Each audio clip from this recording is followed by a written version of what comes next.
My words are not reaching you by accident. I speak into your spirit at this exact hour because I know you are ready to hear. This moment carries my design on it. You have waited with a hopeful heart and quiet requests, and the season I set aside for you has now arrived. I have heard what you never said out loud. I've watched the part of your struggle that no one else was allowed to see. Out of all who could have received this word, I chose to bring it to you. As these words settle in, a steadiness will begin to spread through you. The restlessness will loosen its hold. That quiet certainty rising in your chest is my presence. It is a clear sign of the bond between us in this very hour. You may be asking why it would be you, or whether you have earned the right to stand here. Let me answer plainly. My love for you has never shifted, not once, not even in the years you would rather not talk about. I saw every battle you fought without a witness. I saw the hours you kept going when no one asked how you were holding up. Today I step directly into your road, and I bring my strength with me. I have come to show you that I am still doing remarkable things, and that you are not standing outside of them. Do not let doubt cloud what I am bringing forward. This turning point is not a wish you are holding. It is your reality, beginning now. Keep your heart open. Stay near me. Watch what I have purposed for you begin to take shape in front of you. Your season of waiting has closed. The hour I appointed has opened. You are going to see my true nature revealed in ways far larger than the picture you have been carrying. I have always been with you, walking beside you, standing at the edge of every room you thought you entered alone. And I am here now, exactly where your feet are planted. What is moving toward your life is bigger than your mind can hold at this moment. The stretches that felt like nothing was happening were not empty. I was at work in them. I was building something in you that does not crack under pressure. The doors that stayed shut were not my rejection of you. They were my hand across your path. If you could see what waited on the other side of some of them, you would give thanks for every one that would not open. What I have for you is stronger. It is safer. It holds more. And now the hour has come. Do not be surprised by the calm you may feel today, a stillness that is hard to put into words. Do not question the quiet that is settling over your spirit. That is me. I am close around you at this moment. The weight you have carried for so long is beginning to lift. Things that were fastened to you are coming loose while you listen. Fear is losing its grip. Doubt is thinning out. You are stepping into something sacred that I set in motion long before you had any awareness of it. I have spoken quiet truths into you many times, even when you believed they were only your own thoughts. That was me. My voice never stopped. You simply grew used to the noise and stopped separating one sound from another. But my love never paused, and my leading never wavered. Listen carefully now. This hour is holy. Do not rush through it. Do not announce everything to everyone yet. Some sacred matters are best kept in stillness until their proper season. Let me finish what I have started before you begin to speak of it. Let this work take root in quiet ground. I am not passing through your life. I am staying. I am not handing you one favor and stepping back. I am bringing deep change.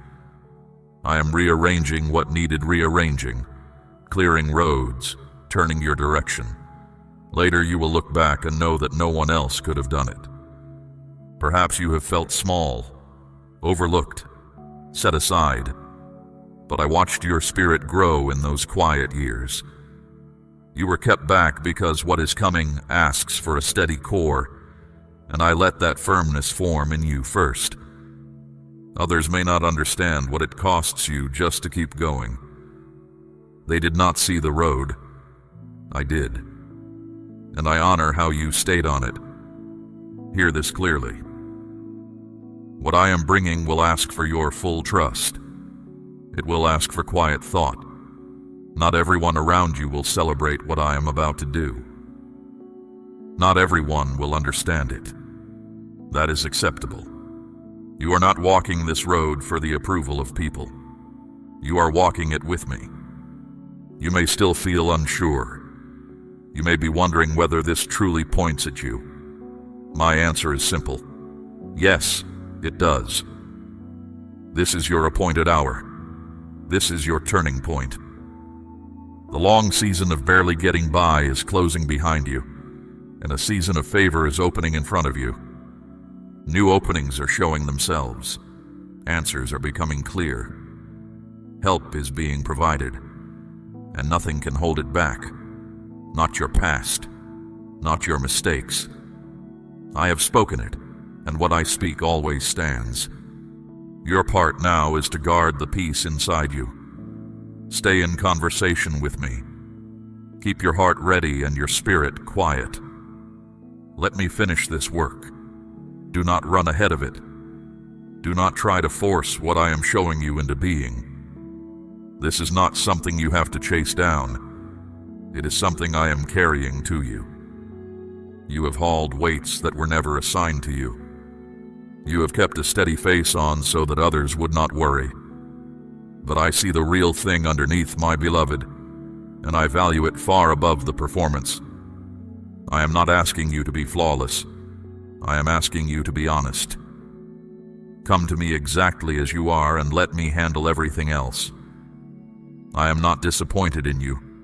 I am pleased with you, with your steady faith, with your effort in the years when giving up would have been easier.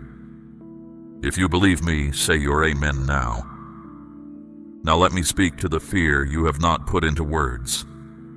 The fear that this is one more hope that will thin out and disappear.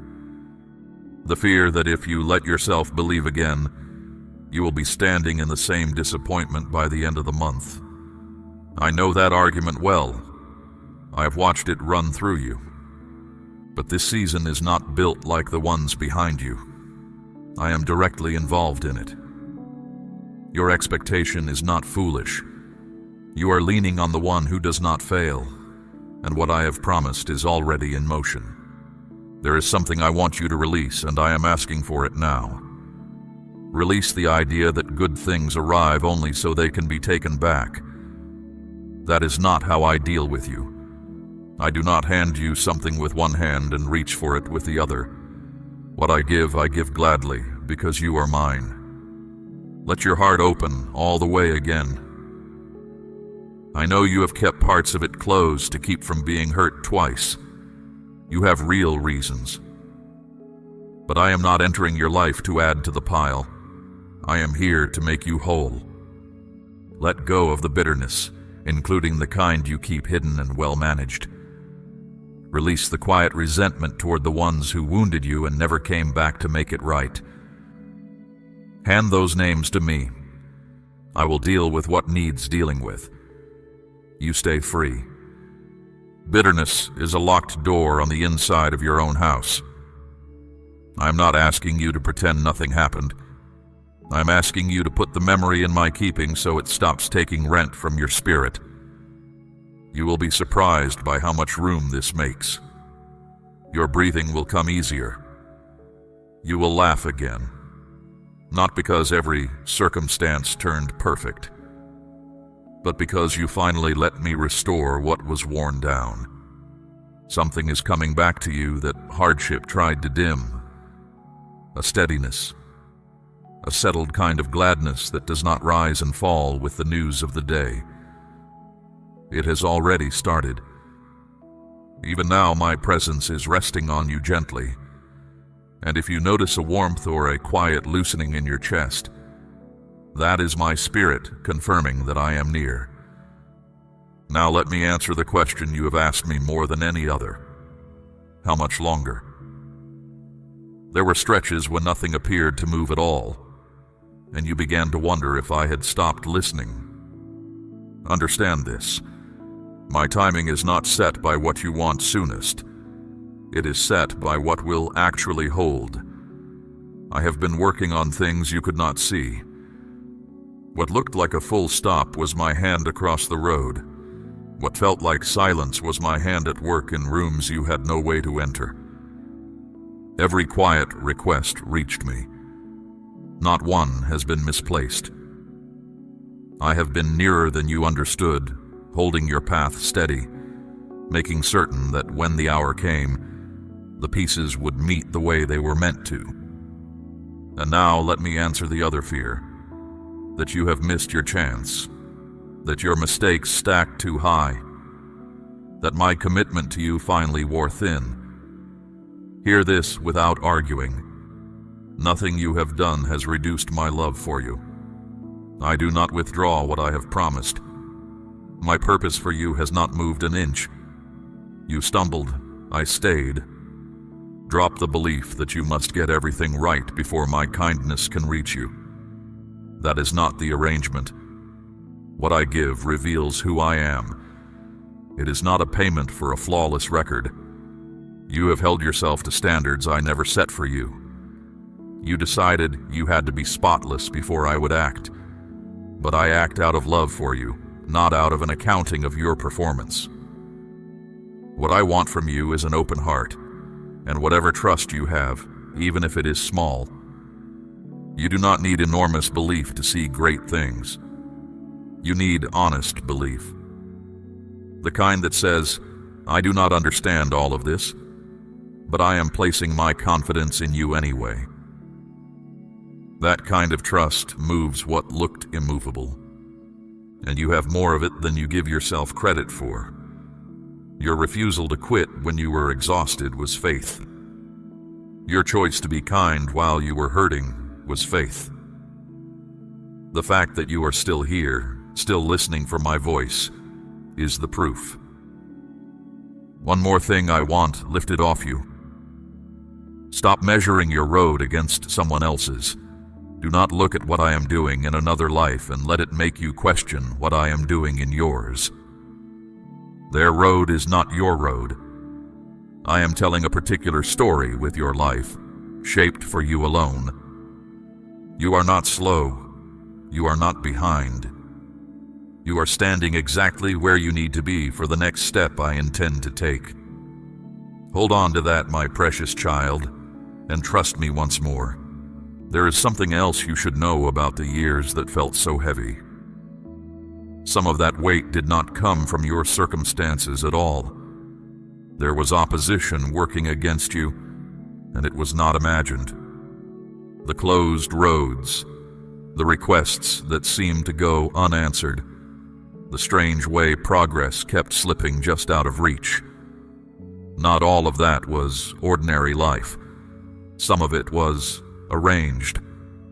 There were those who did not want you to arrive at this hour, because they understood what I placed inside you. They saw the calling before you did.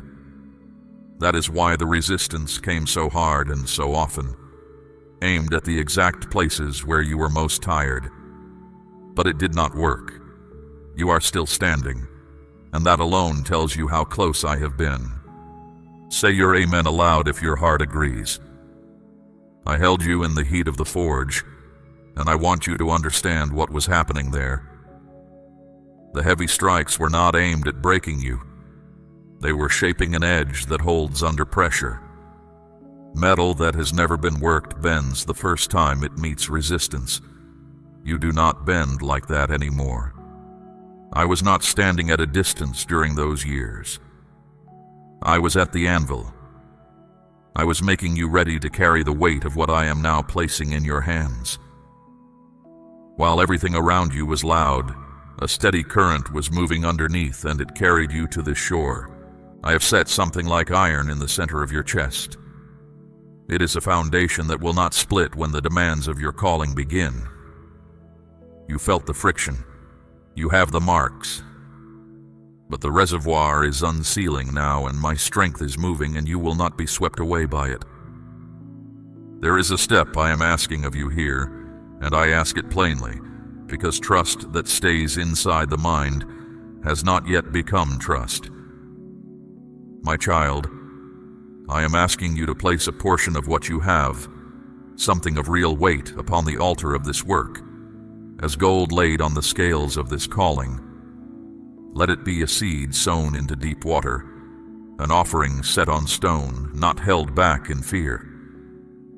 This is proof that your trust rests in my hand to provide, and that your heart no longer clings to lack. What you release in faith does not leave your life. It moves ahead of you into the harvest I am preparing. Now let me return to what I am doing in you.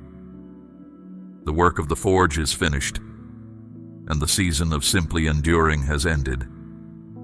You are a tool of iron in my hand, and iron in my hand is not decoration. It is for building.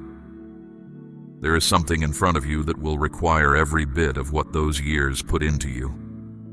Stay alert with your spirit awake. Notice what I begin to bring together around you. Watch as I line up conversations, connections, and openings.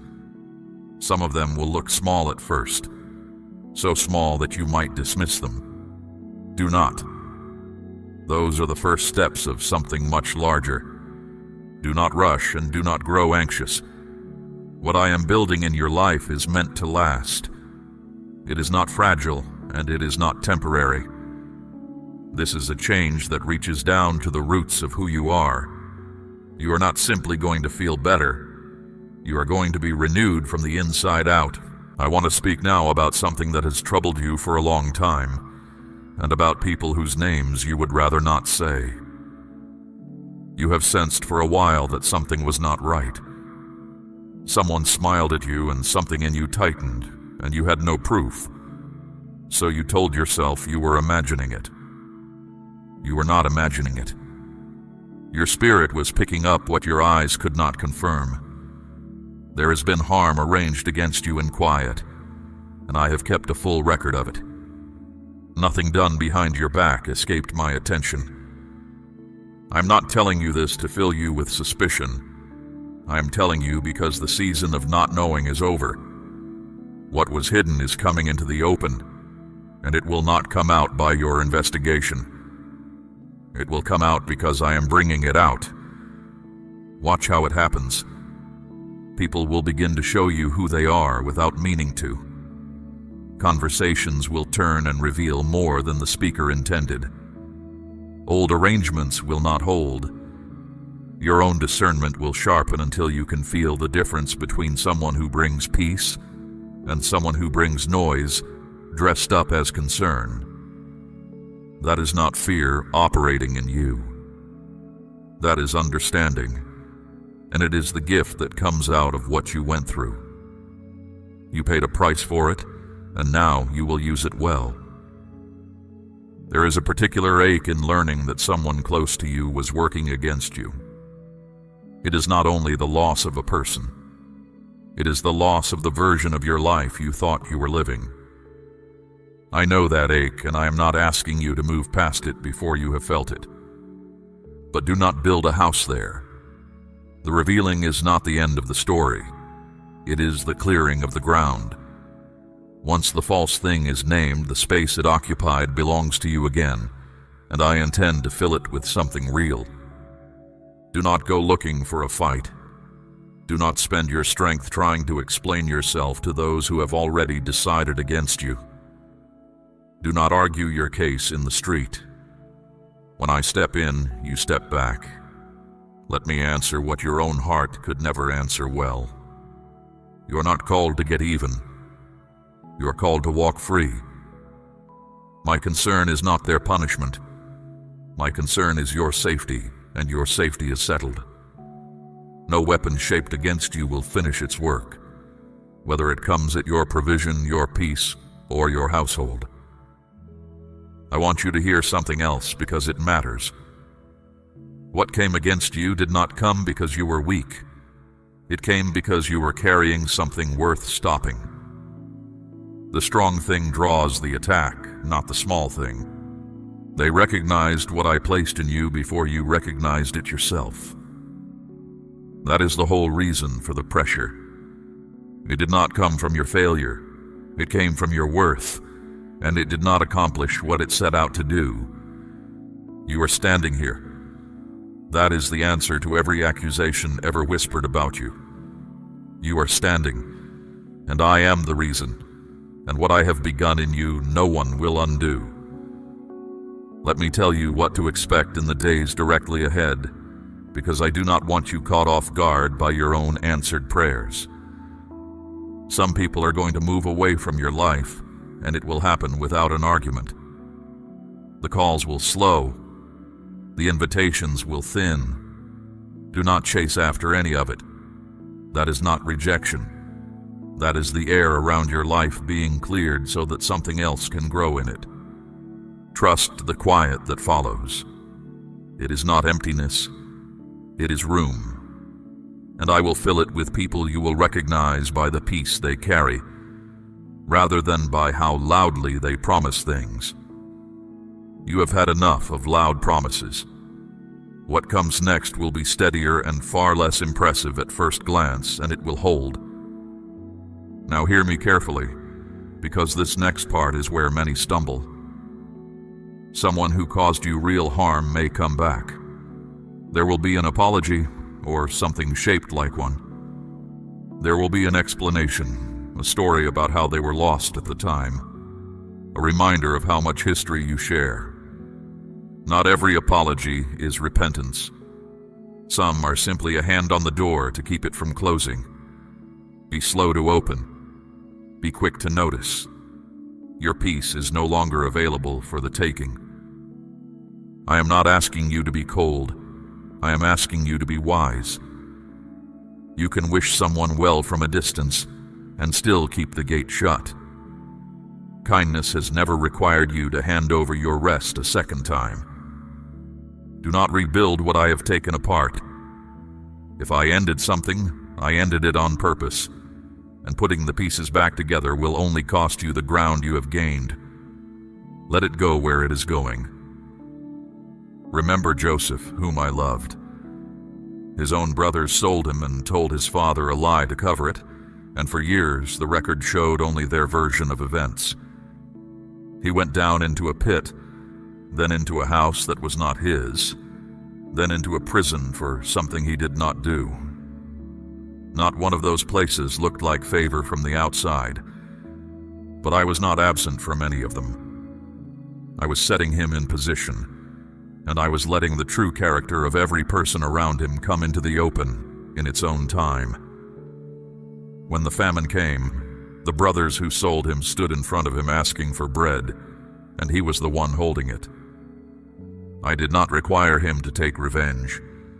I did not need him to argue his case or prove what had been done to him. The years spoke for him. His life became the evidence, and their own words condemned them without his help. That is how I work, and I have not changed my methods. What was done to you in the dark will be answered in the open, and you will not have to lift your hand to make it happen.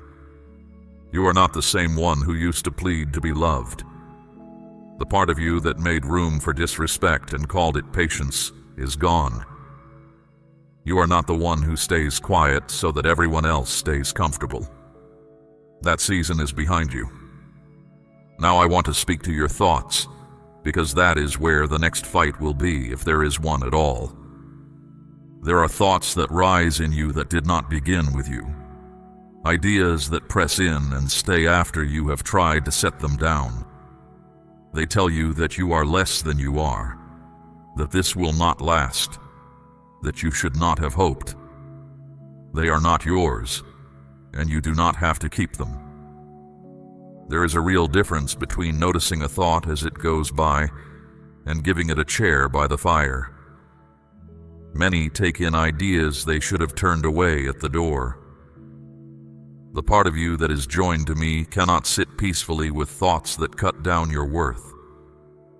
So take part in this deliberately. When a thought arrives that brings dismay, hold it up against the truth of who I am. When guilt returns for something already settled between us, say plainly that your peace is secure with me. When hardship reaches for your throat, call for my nearness. and I will come close. Let go of the belief that some thoughts are simply unavoidable, that you are stuck with a certain kind of mind. That is not true. When you take up this work with understanding and reliance on me, you will find your quiet coming back. And understand my aim in it. I'm not only clearing burdens out of your thinking. I intend to make my dwelling in the exact place those burdens used to sit. Where I live, there is freedom. The part of you that is set loose does not only get quiet, it gets ready for what I have prepared. You are not promised a life without difficulty. Hold that steady so no one can shake you with it later. I never told you the road would be smooth. I told you I would be on it with you, and I have kept that word in every hard season you have survived.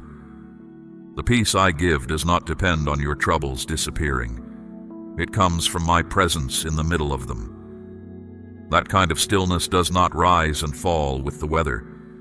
It holds as long as your attention holds. Where you fix your attention changes everything. A spirit that chooses to rest on me, even in a situation that makes no sense, does not get knocked over easily. When your mind takes hold of the truth of who I am, whatever is trying to unsettle you loses its grip. The one who opposes you knows this. That is why the attack is aimed at your feelings rather than your circumstances. He raises questions. He points at possible disasters. He stirs the water so you cannot see the bottom. But as you learn to keep your spirit turned toward me, no wave of feeling can steer you.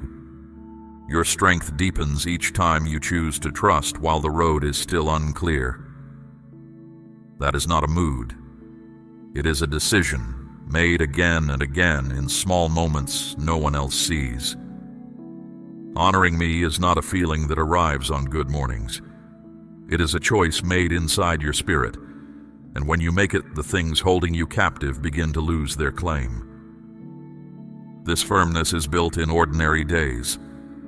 Connect yourself to the truth of my presence daily, not to gather information but to feed your spirit. Say out loud what is true about me. Let your inner life be a place where you remember who I am rather than a room where you rehearse old wounds. When sorrow comes, let your voice give thanks anyway. When you are unsure, bring the question to me instead of turning it over alone at night. On the days when your feelings are too much to carry, stop everything and rest your heart with me. You do not need to understand every part of this to trust me. You only need to keep turning toward my voice. Your strength will not lift you out of your life. It will hold you steady as you move through it.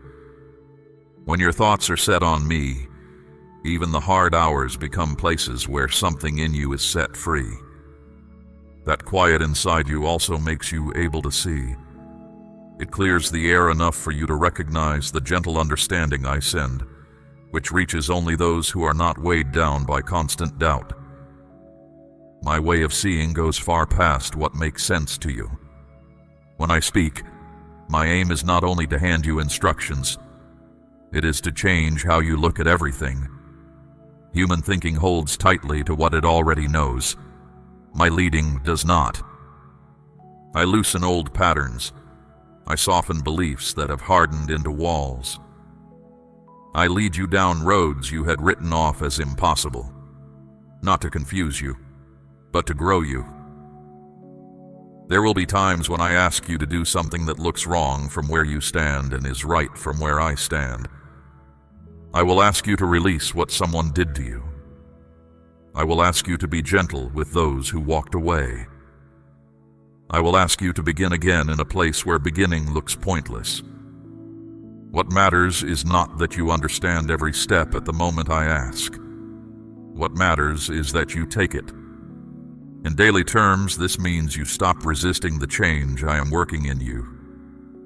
It means saying, I do not fully grasp this, but I will move the way you are showing me.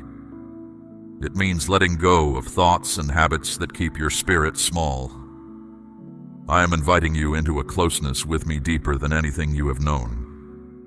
That deeper connection begins the moment you set down your own vantage point and take up mine. Only in that yielding does your thinking gain real wisdom, because it stops leaning on limited human reasoning and starts to echo the truth of who I am. When your thoughts line up with my leading, my presence becomes unmistakable. There's no room left for the endless questioning that has worn you out. When your thinking agrees with my purpose, the second guessing that has drained you finally quiets down. Now let me speak about your household and the ordinary parts of your life, because I am not only concerned with your inner world, I care about the atmosphere in the place where you sleep. I care about whether the weight of provision keeps you awake. I care about the ones you carry in prayer, the people whose names you say to me when you cannot say them to anyone else. Peace is returning to your dwelling. Not the kind that comes from everything going right, but the kind that settles in and stays even while things are being sorted out. You will notice it first in small ways. A morning that does not begin with dread. An evening where your shoulders come down. Provision is being directed toward you. Doors that were closed for a long stretch are being opened, and the strange thing is that you will not have to force any of them. Some will simply be standing open when you arrive, and you will know that no effort of yours accounts for it. Someone is going to come back into your life carrying something you needed. A word that closes a painful chapter. An answer you stopped expecting. Help from a direction you were not watching. Do not be surprised when it comes without warning. That is how I have often worked. The help arrives from the side you were not defending, from the person you would not have chosen, in the week you had already written off. And I am going to restore what you thought was gone for good. Years you counted as wasted. Opportunities you believed had passed you by. I am able to give back time in ways that make no sense on paper and hold up completely in a life. I will turn your sorrow into gladness. I will fill the empty places in your journey with more than enough. My word on this does not waver, and I do not overstate what I intend to do. You may begin to feel a lightness you cannot explain, old heaviness lifting off without a clear reason. That is not your imagination. That is what happens when something that had a hold on you is made to let go. There is one more thing I want settled between us before we go further. You have wondered in the hardest stretches whether any of it counted. Whether the effort you made in private, the choices no one applauded, the times you did the right thing and got nothing back, added up to anything at all. They counted. Every one of them is on my record, and my record is the one that decides outcomes. Nothing you did in faithfulness has been lost, misplaced, or overlooked, and I am not a poor keeper of what is entrusted to me. You will see the return on it. Not as a wage handed over grudgingly, but as a father who has been waiting for the right moment to hand his child what he has been holding. Let me speak once more to your part in this. Protect what I am building. Be careful whose voices you allow to guide you in this season. Not every word spoken over you comes from me. Some people mean well and still hand you fear. When I speak, you will know it. My leading brings settledness, not confusion. My direction brings stillness, not panic. So if something makes you feel rushed or uneasy or ashamed, stop and bring it to me. I will confirm the right way. I will not leave you guessing. And do not tell everyone everything yet. Some of what I am doing is still taking root, and roots do best in the dark. There will be a right time to speak, and I will make it clear when it comes. Hold your ground while it takes shape. What I begin, I finish. If you believe what I have spoken, Let your amen rise now. I want you to understand what this hour is really offering you, because it is larger than a single answered request. This is not one moment of favor handed down and then withdrawn. It is a different way of living alongside me. I am not simply giving you something. I am inviting you into a nearness you have not had before. And that is where the real abundance is. I want to walk with you through the whole of your days, not only appear when the ground gives way beneath you. Too often you have come looking for me only in the hard weeks. But I want your ordinary afternoons as well. When your heart is settled and your hands are still, I still want to be near. My desire is to be glad alongside you, not only to pull you out of trouble. Let your life show what I am like. Let the way you carry yourself be an argument that I am good. There is a wideness to what is coming. More stillness, more understanding, more gladness, more of my nearness, which is the part you will value most once you have tasted it. Now consider what is happening beneath the surface of your life at this moment. Old weights are being lifted. Things built to wear down your spirit are coming apart. What stood against you has been brought into the light, and once something is in the light, restoration follows as naturally as morning follows the dark. You are stepping into a season of renewal, not a patched-up version of the life you had, but a life reset at its foundation. Hear me on this. What is coming to you is not only for you, it will make a road for others. People will see the difference in you and want to know where it came from.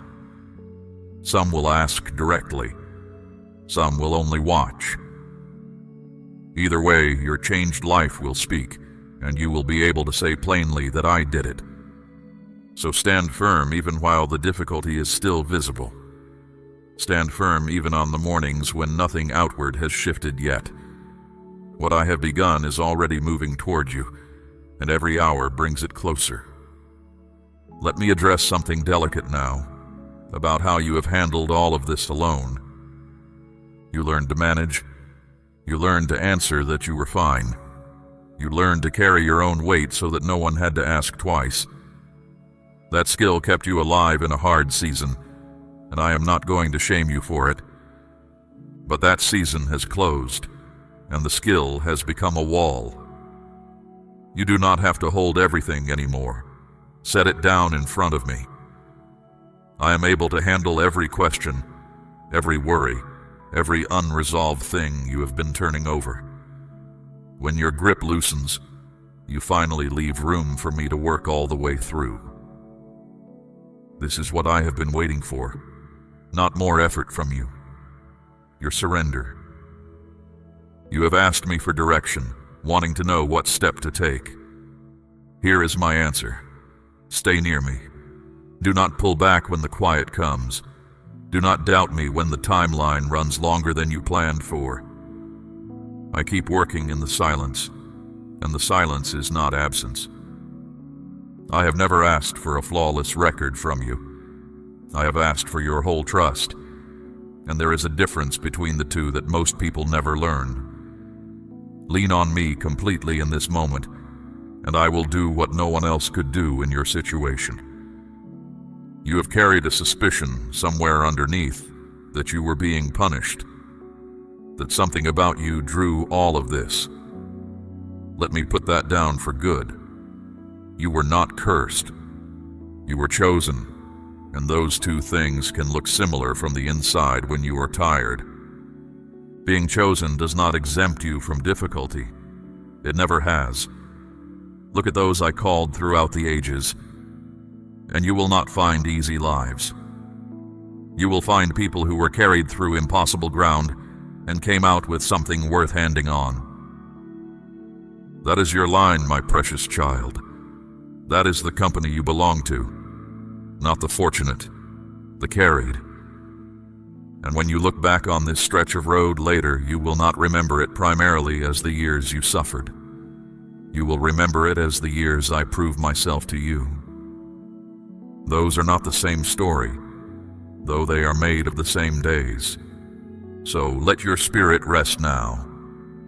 You have held the weight too long, and you have tried to be strong past the point where strength was even the right thing to bring. Now is your hour to receive, to breathe, to walk again, and this time without looking over your shoulder. I am not a visitor here. I am with you in every step, every decision, every conversation ahead. And the next time you feel lost, remember this hour. Remember that I broke into your ordinary day to speak to you directly. Remember that I told you the truth about what was working against you, and then told you it had already failed. Your story is not merely being rewritten, my beloved. It is being raised up. And what you are hearing now is only the opening of it.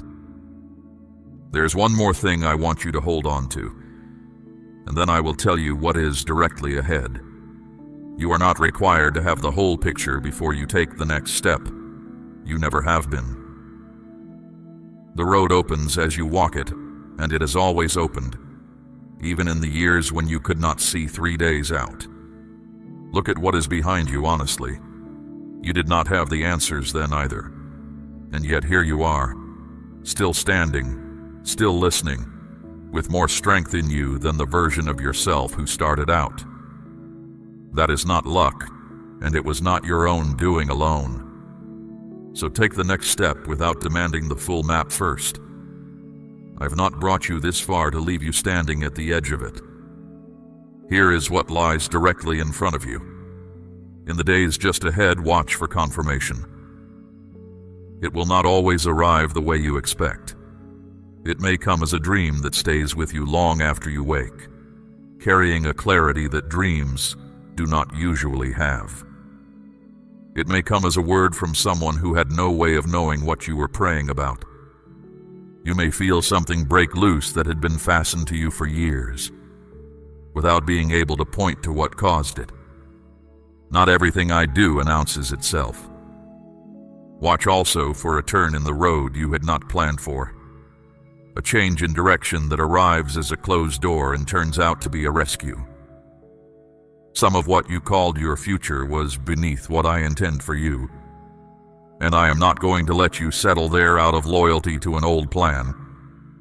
Expect relationships that restore rather than drain. You will recognize them by how you feel after the conversation ends. The right people will not require you to shrink, and they will not leave you exhausted from managing them. Expect matters to close that have dragged on for months. A situation you had accepted as permanent will resolve quietly in a shorter time than seems reasonable, and expect to be lifted in ways that do not add up when you explain them to others. That is often how I do it, so that no one, including you, can trace it back to anything but my hand. Do not rush toward any of it. What is coming is not on a schedule you have to catch. It is on mine, and mine has not failed you yet. I want to say something about the years behind you now in closing. You were not out of my sight in any of them. Not in the ones you would tell someone about, and not in the ones you would not. I stayed through the seasons when you stopped talking to me. I stayed when you went quiet out of anger, and when you went quiet out of exhaustion, which is a different thing entirely and which I understood. I did not stand back waiting for you to come to your senses. I stayed in the room. Some of the steadiness you have now was given to you in seasons you thought were wasted, and you will find it in your hands when you need it. So do not carry regret about those years into this new season. That is the one thing I will not let you bring with you. Leave it at the door. It has no place in the house I am building for you. There is something I want you to know about how I see you at this moment, because it is likely different from how you see yourself.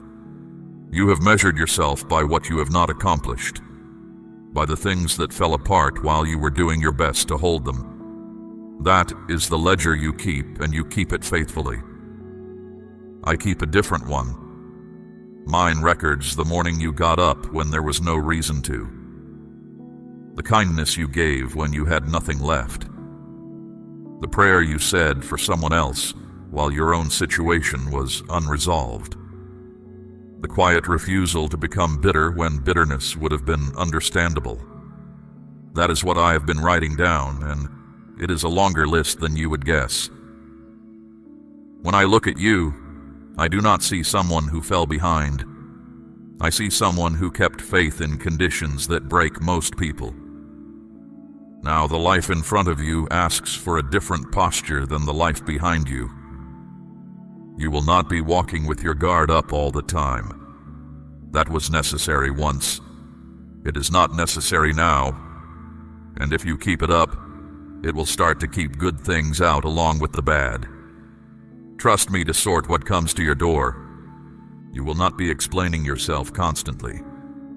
That habit came from years of not being believed, but you have nothing left to prove, and the ones who matter will not require the proof.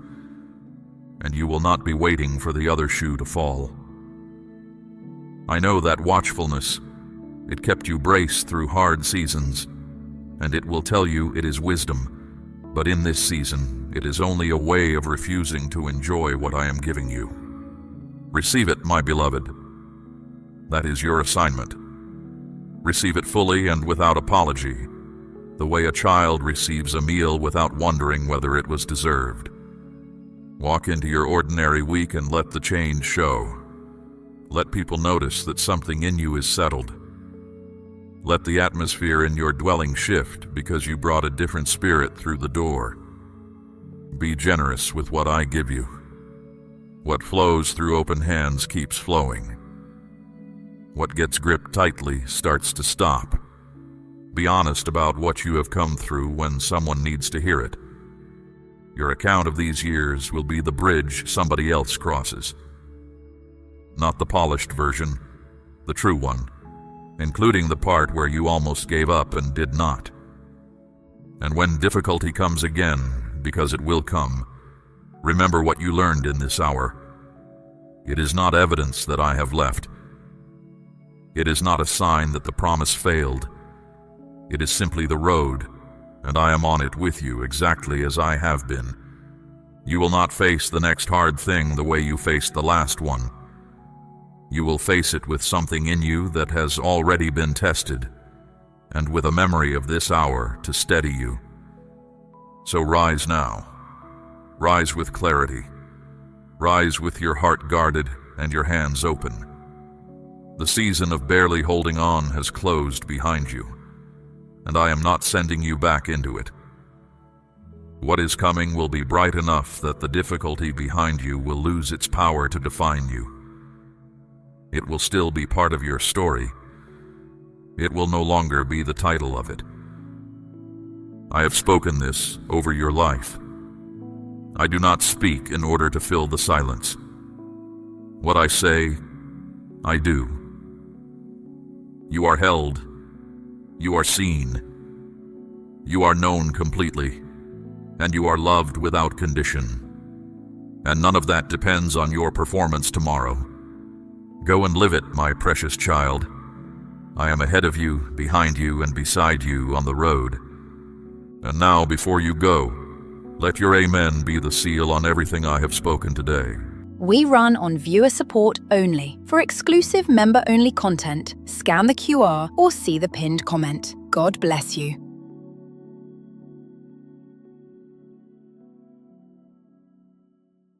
My child, stop what you are doing, for you and I need to talk right now. Set everything else aside and listen closely, because I am not speaking to a crowd in this moment. I am speaking to you. I have watched what you have been enduring, and I never wanted your trials to press you this hard. But the enemy has pushed too far, and I will not stand back any longer. I am stepping in, and I have made a very serious decision about your life. Hear these words all the way to the end, because near the end I will place a key in your hands. It is the key to the rescue you have been begging me for. If you turn away too soon, you will walk past the door I'm about to open. So quiet your mind, Open your heavy heart. Stay with me until the last word has been spoken. This is not an ordinary moment, and these are not ordinary words. A decree has gone out from my throne concerning your future, and it cannot be recalled. I have weighed every hidden battle you fought when no one else was in the room. I have heard every question you whispered into the dark when you believed you were alone. You were never alone. I was closer than the breath in your chest. But before I tell you what I have decided, I must warn you about something, and I need you to receive it with a steady heart. There is a scheme moving quietly near your home. Someone you have trusted has been listening to a voice that is not mine. Plans have been whispered behind closed doors, plans that touch your peace, your place, and what I have given into your keeping. I am not telling you this to frighten you. I am telling you because I see what is hidden, and nothing planned in darkness escapes my sight. Do not try to guess the name. Do not turn your mind into a courtroom. That is not your assignment. Your assignment is to draw close to me because I am your defender, and I alone see the whole picture. The ones who plot in secret believe they are clever. They do not know that I have already read every page of their plan, and I have already written its ending. My decision did not come from anger. It did not come from impatience. It was born from my deep and unshakable love for you, and from the purpose I wrote into your life long ago. I stood beside you in the bitter seasons when you thought I was far away. I turned aside dangers you never saw coming. I held your mind together when the weight of life pressed down on you like a stone. Now, the time has come for me to act in a way that will leave no doubt, in you or in anyone who watches you, that I am with you and I am for you. What I have decided will shift the ground beneath your path. It will close doors that were never meant to hold you, doors that kept you circling through worry and lack. It will open doors you believed were sealed forever. It will separate you from what drains you and carry you into the places you were made for. I do not speak these words lightly. I speak them so your heart can be ready for the change. I know how tired you are. I know about the smile you wear so others will not worry, and the questions you carry when the house goes quiet at night. You have been running on almost nothing for a long time. Hear me, my child. You do not have to hold everything together anymore. Drop your shoulders. Breathe out slowly. I am taking the heavier end of the load, and I will not let it fall. You have walked through fire, and though you cannot see it in yourself, you came out of the flames stronger and wiser than you went in. You faced battles that would have flattened others. Yet here you are, still breathing, still listening, still reaching for me. That reaching, fragile as it sometimes felt, moved heaven more than you know. Faith the size of a seed is still faith, and I honor it. The season of silence is over. I was never absent in that silence, but I know how long it felt to you. Now I am speaking plainly, and I will keep speaking as you walk forward. I am taking what the enemy meant to break you, and turning it into the strongest proof of my goodness that the people around you have ever seen. Your losses will not write the final line of your story. I will write it, and my hand does not tremble. So this is where we begin. A warning, so you will watch. A decision, so you will hope. And a promise, so you will stand. In the words that follow, I will show you how to guard your home, how to release what poisons you, and how to walk into what I have prepared. I will also show you the one thing you must surrender before the door swings open. Listen with your whole heart, for every word from here forward is part of your deliverance. Do not measure what I am saying by what your eyes can see today. The room around you looks the same. The troubles look the same. But in the unseen realm, everything has already started to move. Orders have gone out. Help is being gathered. Paths are being cleared while you sit and listen. What I decree does not wait for circumstances to agree with it. Circumstances bend to my word, and my word has gone out concerning you. If you believe that I am speaking to you in this very hour, answer me now. Declare your amen, and let it stand as your agreement with heaven. Now let me speak more about your home, because your home is not just walls and a roof. It is the ground I planted you on. It is the place where I have met you in the early mornings and the late hours. It is where prayers have soaked into the floorboards, and where I have covered you while you slept. When the enemy aims at your home, he is not aiming at furniture. He is aiming at your rest, your inheritance, and the quiet place where you and I speak. The one who schemes against you does not act alone. Another has joined them, someone you would not expect, someone whose loyalty you never thought to question. I tell you this not to plant suspicion in every face you meet, but to move you toward me instead of toward panic. When I reveal a danger ahead of time, it is always so my child can pray instead of stumble. Warnings from my mouth are mercy wearing a stern voice. So here is what I ask of you. First, pray, and not with borrowed words. Pray with your whole heart.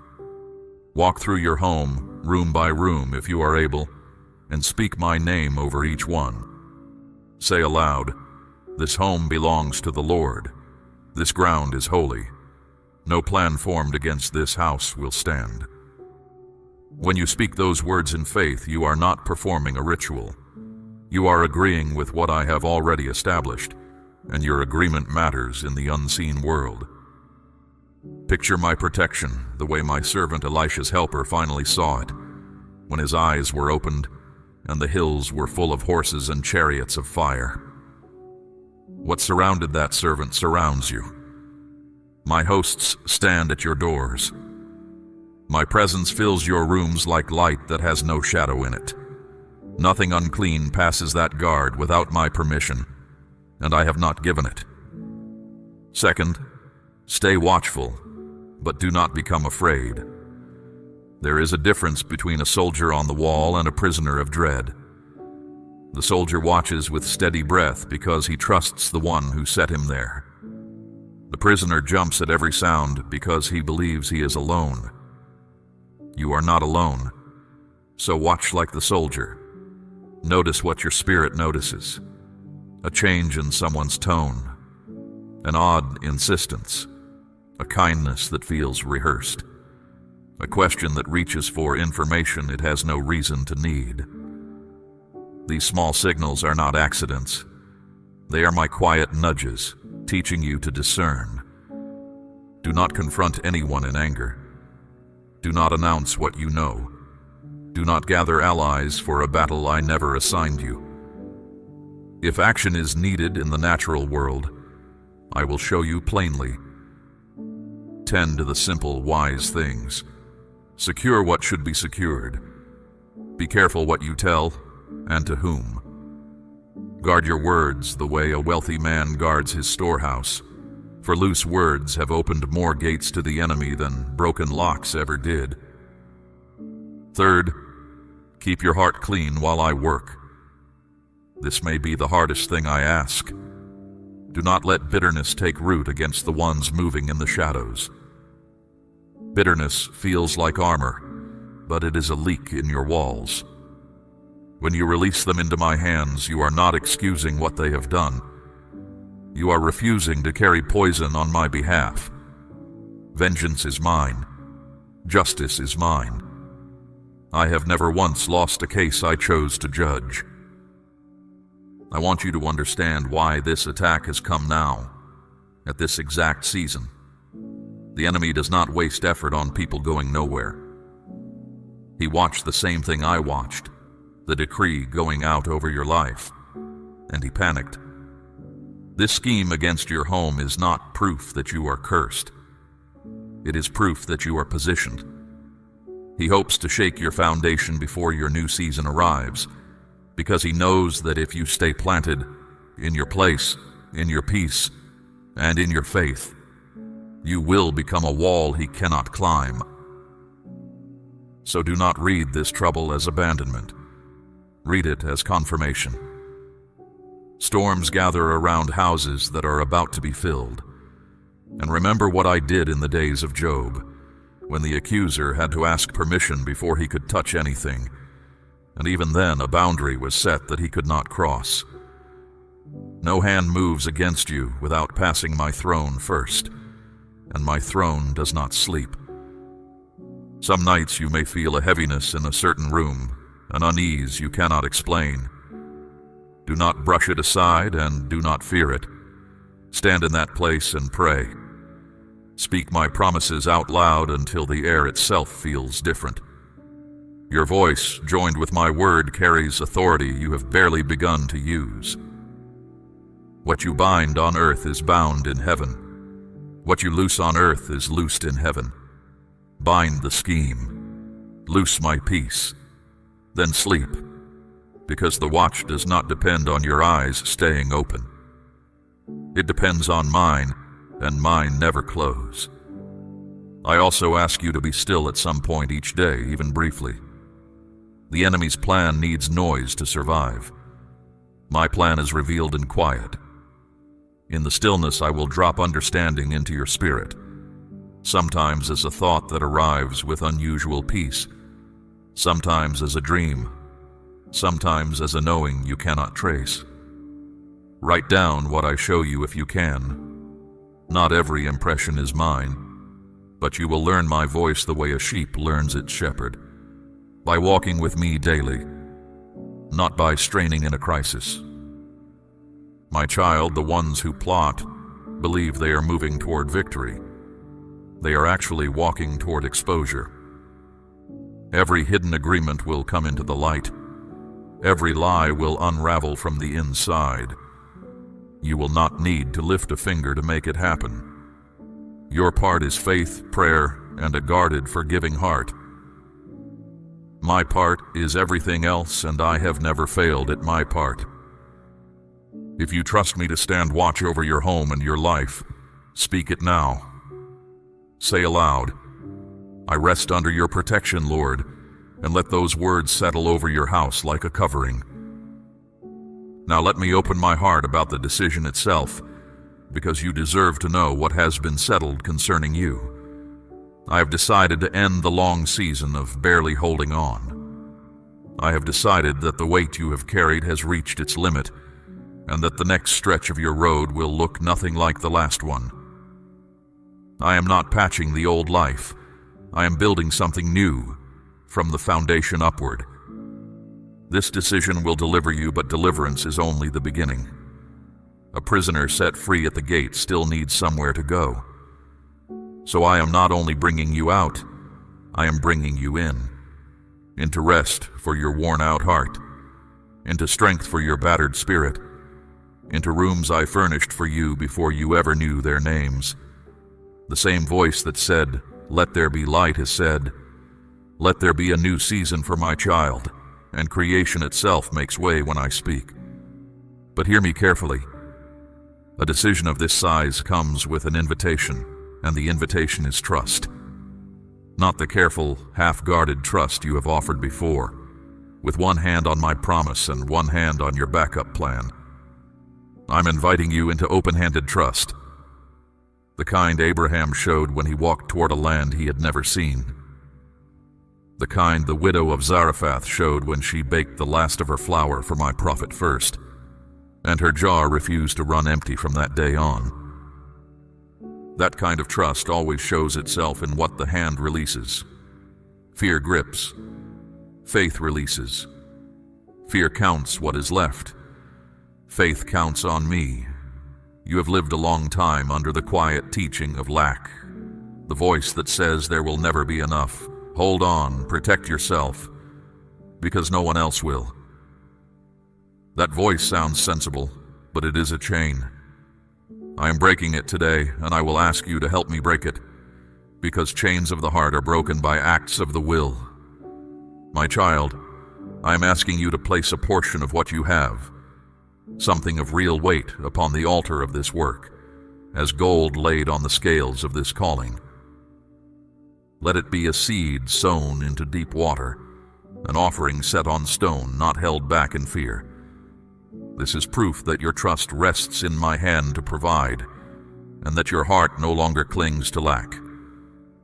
What you release in faith does not leave your life. It moves ahead of you into the harvest I am preparing. Now let your heart settle again, and let me keep unfolding what this decision means. There are doors closing behind you, even now. Do not mourn them. Some of those doors led to rooms where your spirit grew smaller every time you entered. Some led to tables where you were tolerated but never valued. Some led to work that ate your years and gave you crumbs. I closed them because I love you, the way a father pulls a child back from a road, not to punish the child, but because he sees what is coming faster than small eyes can. And there are doors opening that you have not dared to imagine. I will not describe them all now because you would not believe me yet. And that is all right. Belief will grow as you walk. What I will tell you is this: the new doors match the person you have become in the fire, not the person you were before it. You could not have carried this next season earlier. Now you can. That is not flattery. That is the judgment of the one who weighs hearts. I also want to speak to the resentment that has tried to wrap itself around you. You have been let down by people who should have stood by you. You have swallowed disappointments that no one ever apologized for. You have given help that was forgotten before the week ended. I saw every one of those moments, and I am not asking you to pretend they did not happen. I am asking you to hand me the record, because as long as you hold the record, you are the judge, and the judge can never leave the courtroom. Hand it to me and walk out into the sunlight. Court is my burden now. Stop replaying the old scenes, the conversation you wish had gone differently, the choice you would give anything to take back, the person who walked away. Every hour spent in yesterday is an hour stolen from the road I have set before you today. I am not leading you backward, so there is nothing for you in that direction but echoes. When the memories rise, and they will, do not fight them with clenched teeth. Simply turn and speak to me. Say, Lord, that belongs to you now. Then take one step forward, any step, and I will meet you in it. There is a spiritual law woven into this transition, and I want you to understand it plainly. New wine is not poured into old wineskins, or the skins burst and the wine is lost. Before I pour, I prepare the vessel. That is what this whole conversation is. I am preparing you. The releasing, the forgiving, the trusting, the watching, these are not chores I invented to delay your blessing. They are the stretching of the vessel, so that when the wine comes, nothing is wasted and nothing breaks. So do not despise the instructions that feel small. Naaman almost missed his healing because the command to wash in the Jordan seemed too plain for a man of his rank. The widow, gathering jars, was told to borrow more than seemed reasonable, and the oil flowed exactly as far as her obedience did.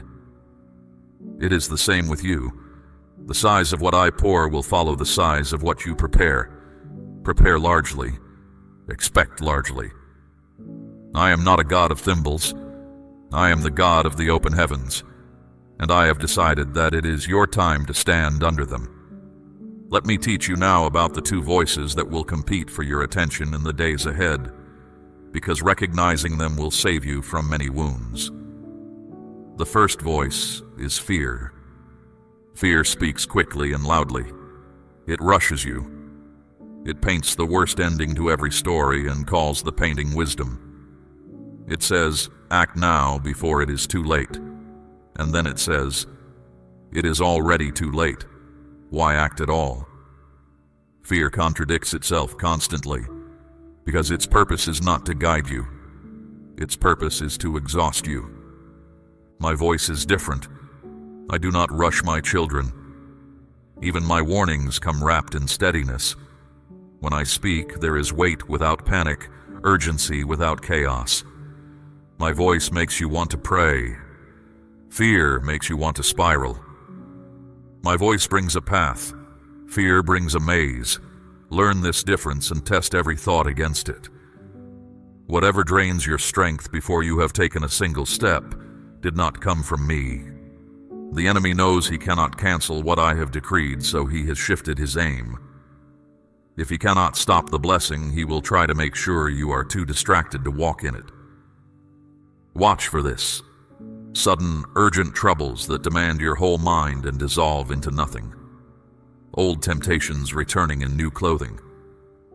Even good things, busy things, helpful things, arriving at exactly the wrong time, all of them tugging at your attention like children pulling at a sleeve. Distraction is his last weapon. Do not hand him your focus, for your focus is the doorway your faith walks through. Now I must go deeper into the matter of forgiveness, because it guards everything else. I told you to release the ones who plotted against you. I know what that costs.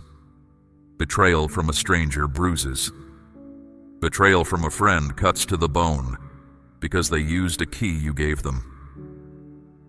David knew this pain when he wrote that it was not an enemy who reproached him, for that he could have endured, but his companion, the one he had walked with in good company.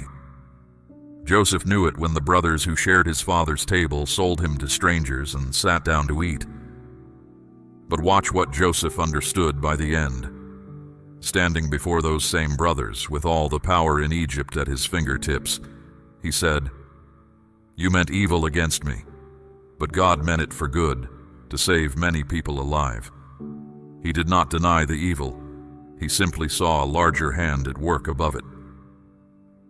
I am asking you to borrow Joseph's eyes before you have Joseph's vantage point. Trust now what you will see plainly later, that even this betrayal is being bent into the shape of your promotion. Forgiveness does not mean you open your door again to those who broke your trust. Wisdom and forgiveness walk together. You can release a person from your bitterness and still release them from your table. What I am removing from your life, do not chase. Some people were appointed to a season, and the season has ended. Let the tide take what the tide brought. Those who belong to your future will not need to be begged to treat you well. Be discerning as well with what you share in this season. Joseph told his dreams to brothers who could not bless them, and it cost him years. Not everyone who asks how you are doing is gathering material for prayer. Some are gathering material. Guard the tender things I have spoken to you. Carry them quietly, the way Mary carried what the shepherd said, pondering it in her heart. There will be a right time to speak, and I will make it obvious. Until then, let your progress be silent and your peace be loud. I want to talk also about your mind, because the battle over your home is small compared to the battle over your thoughts. The enemy would gladly trade every scheme against your house for one permanent foothold in your thinking. Anxious rehearsing. Harsh words toward yourself that you would never speak to another. The habit of expecting loss the moment something good arrives. These patterns were not born in a day, and I am not condemning you for them. But I am telling you they cannot rule you in the place I am taking you. So renew your mind the way a field is worked, one pass at a time, season after season. Feed it my word daily, even a few verses held slowly, the way you would hold bread when you are truly hungry. Speak my promises out loud because your own ears are listening, and faith comes by hearing. When a thought rises that calls you worthless or doomed or forgotten, do not debate it for an hour. Answer at once with what I have said and move on. You are mine. I have plans for you. That is the end of the argument. And practice stillness, my child, I say practice because stillness is a skill, not a mood. The world has trained you to reach for noise the moment silence begins. Untrain yourself gently. Sit with me without asking for anything. Let your breathing slow. You will find that many fears cannot survive 10 quiet minutes in my presence. They feed on hurry, and when the hurry stops, they starve. In the stillness, I will also sharpen your discernment, so that when you stand up again, you will know things you did not know when you sat down, without being able to say how you know them. That is fellowship. That is how I have always guided my closest friends. Do not be discouraged when you stumble in any of this. You will forget some days and pick the old worry back up. You will replay an old scene before you catch yourself. When it happens, do not waste an hour on shame. Shame is just fear wearing a religious mask. Simply return. The door between us is never locked from my side. A righteous man falls 7 times and rises again, and the rising is what I count. I am not measuring your perfection in this season. I am measuring your direction, and your direction, my child, is toward me. That is enough. That has always been enough. Understand this about the way I bless. When I finally move, I do not move halfway. I do not repair one wall and leave the rest of the house leaning. I am the God who makes all things new, and I am making all things new for you. Not improved, new. There is a difference between a fresh coat of paint and a new foundation, and you have had enough paint to last a lifetime. This time we build from the ground. That is why I have been pruning your life so firmly, and I know the pruning has hurt. Certain people stepped away and never explained. Certain comforts were taken before you were ready to give them. Certain plans dried up in your hands. You looked at all of it and wondered if you were losing everything. You were not losing. You were being pruned, and pruning is what a gardener does to the branch he expects the most fruit from. The wild branch is left alone. The chosen branch feels the blade. Every cut made room. Every removal was measured. Nothing was taken carelessly, and nothing was taken that will be missed in the place you are going. I have also been enlarging you on the inside where no one can see. There is a capacity being built in you for the weight of what is coming, because blessing has a weight, my child. Influence has a weight. Increase has a weight. Men and women have been crushed under answers to their own prayers, because the vessel was never enlarged to hold them. I love you too much to hand you a harvest that would break you. So I stretched you first. The stretching is nearly finished and the pouring is about to begin. And when it begins, expect speed. You have lived so long in the slow season that slowness feels like the rule of your life. It is not. It was a chapter and the chapter is closing. There is a kind of acceleration that belongs to me alone, when I compress into months what ordinarily takes years. The plowman overtakes the reaper. One day arrives that carries 10 years of change inside it. Doors that ignored a decade of knocking swing open at a touch. When it happens, do not be startled, and do not shrink back saying, "This is too fast. I am not ready." I decide readiness, and I have declared you ready. Now hear the part of my decision that reaches beyond your own lifetime. I am drawing a line through the old patterns that have followed your family like a long shadow. You know the ones I mean. The struggle that repeats in every generation. The lack that keeps reappearing no matter who is earning. The quarrels, the heaviness, the way hope always seemed to thin out just before the finish line.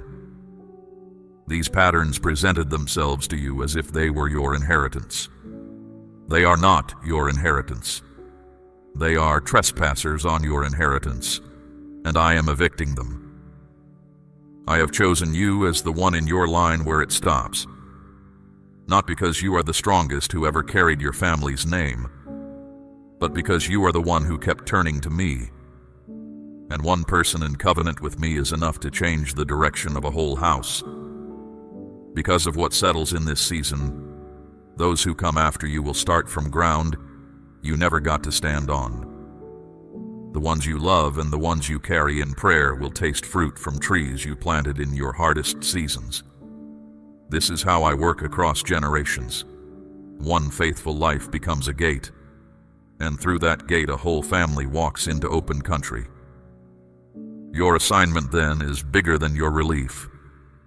I want you to sit with that truth because it will steady you on hard days better than comfort can. I am not blessing you merely so your worries shrink.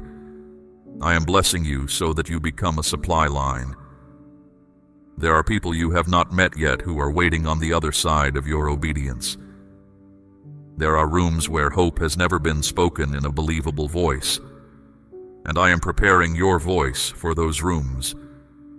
Your story, the true one with the failures left in, will reach people that polished sermons never touch. That is why the enemy fought you so hard and so personally. He was never afraid of your comfort. He was afraid of your testimony. He watched what was written over your life and tried to make you quit one season short of it. Every heavy assault you survived these past years now makes sense in that light. You were not falling apart. You were under siege and the siege failed. You are still here, still listening, still mine. The city held, my child, and now the army outside the walls is discovering that the city it failed to break is about to open its gates outward, not in surrender, but in campaign. So let your posture change from this day. You have been living braced like someone waiting for the next blow. Stand up straight, unclench, lift your head, not in pride, but in recognition of whose child you are. The season of surviving is ending, and the season of building has begun. Begin to think like a builder. Builders plan, builders plant, builders speak about next year without flinching. When you catch yourself hoping again, planning again, dreaming with your eyes open, do not scold yourself for it. That is not foolishness. That is your spirit recognizing the new season before your circumstances have finished changing.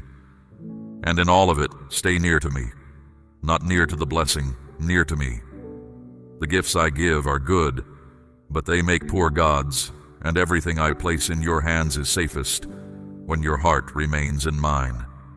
Seek my face in the years of plenty, exactly as you sought it in the years of need. And nothing I give you will ever need to be taken back for your protection. This is the long walk I am inviting you into. Not a moment of rescue only, but a life of companionship all the way home. If this word has found the deep places of your heart, seal it now.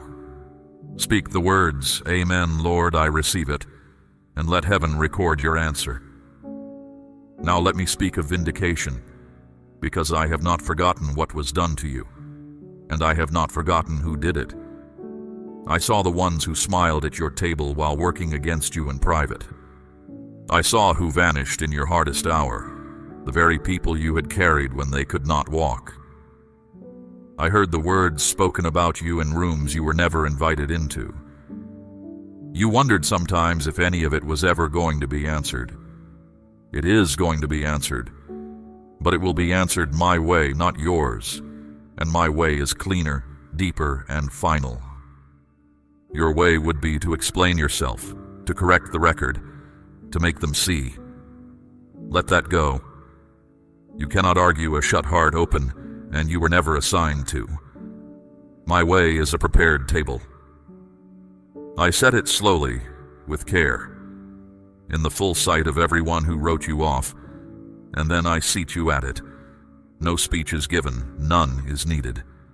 Your restored life does all the speaking, and it speaks in a language even your critics understand. The oil runs down, the cup runs over, and those who said it could never happen for you will watch it happen, at close range, with their own eyes. Until that table is set, stay low and stay kind. Do not rehearse triumphant speeches for people who hurt you. Do not collect evidence for a trial I am already conducting. When you see them, greet them in peace and keep walking. This is not weakness. This is royalty in training. Saul hunted David through the wilderness for years, and twice David held his enemy's life in his hand and refused to take the shortcut. He would not seize by force what I had promised by anointing. That refusal was the making of him. It will be the making of you.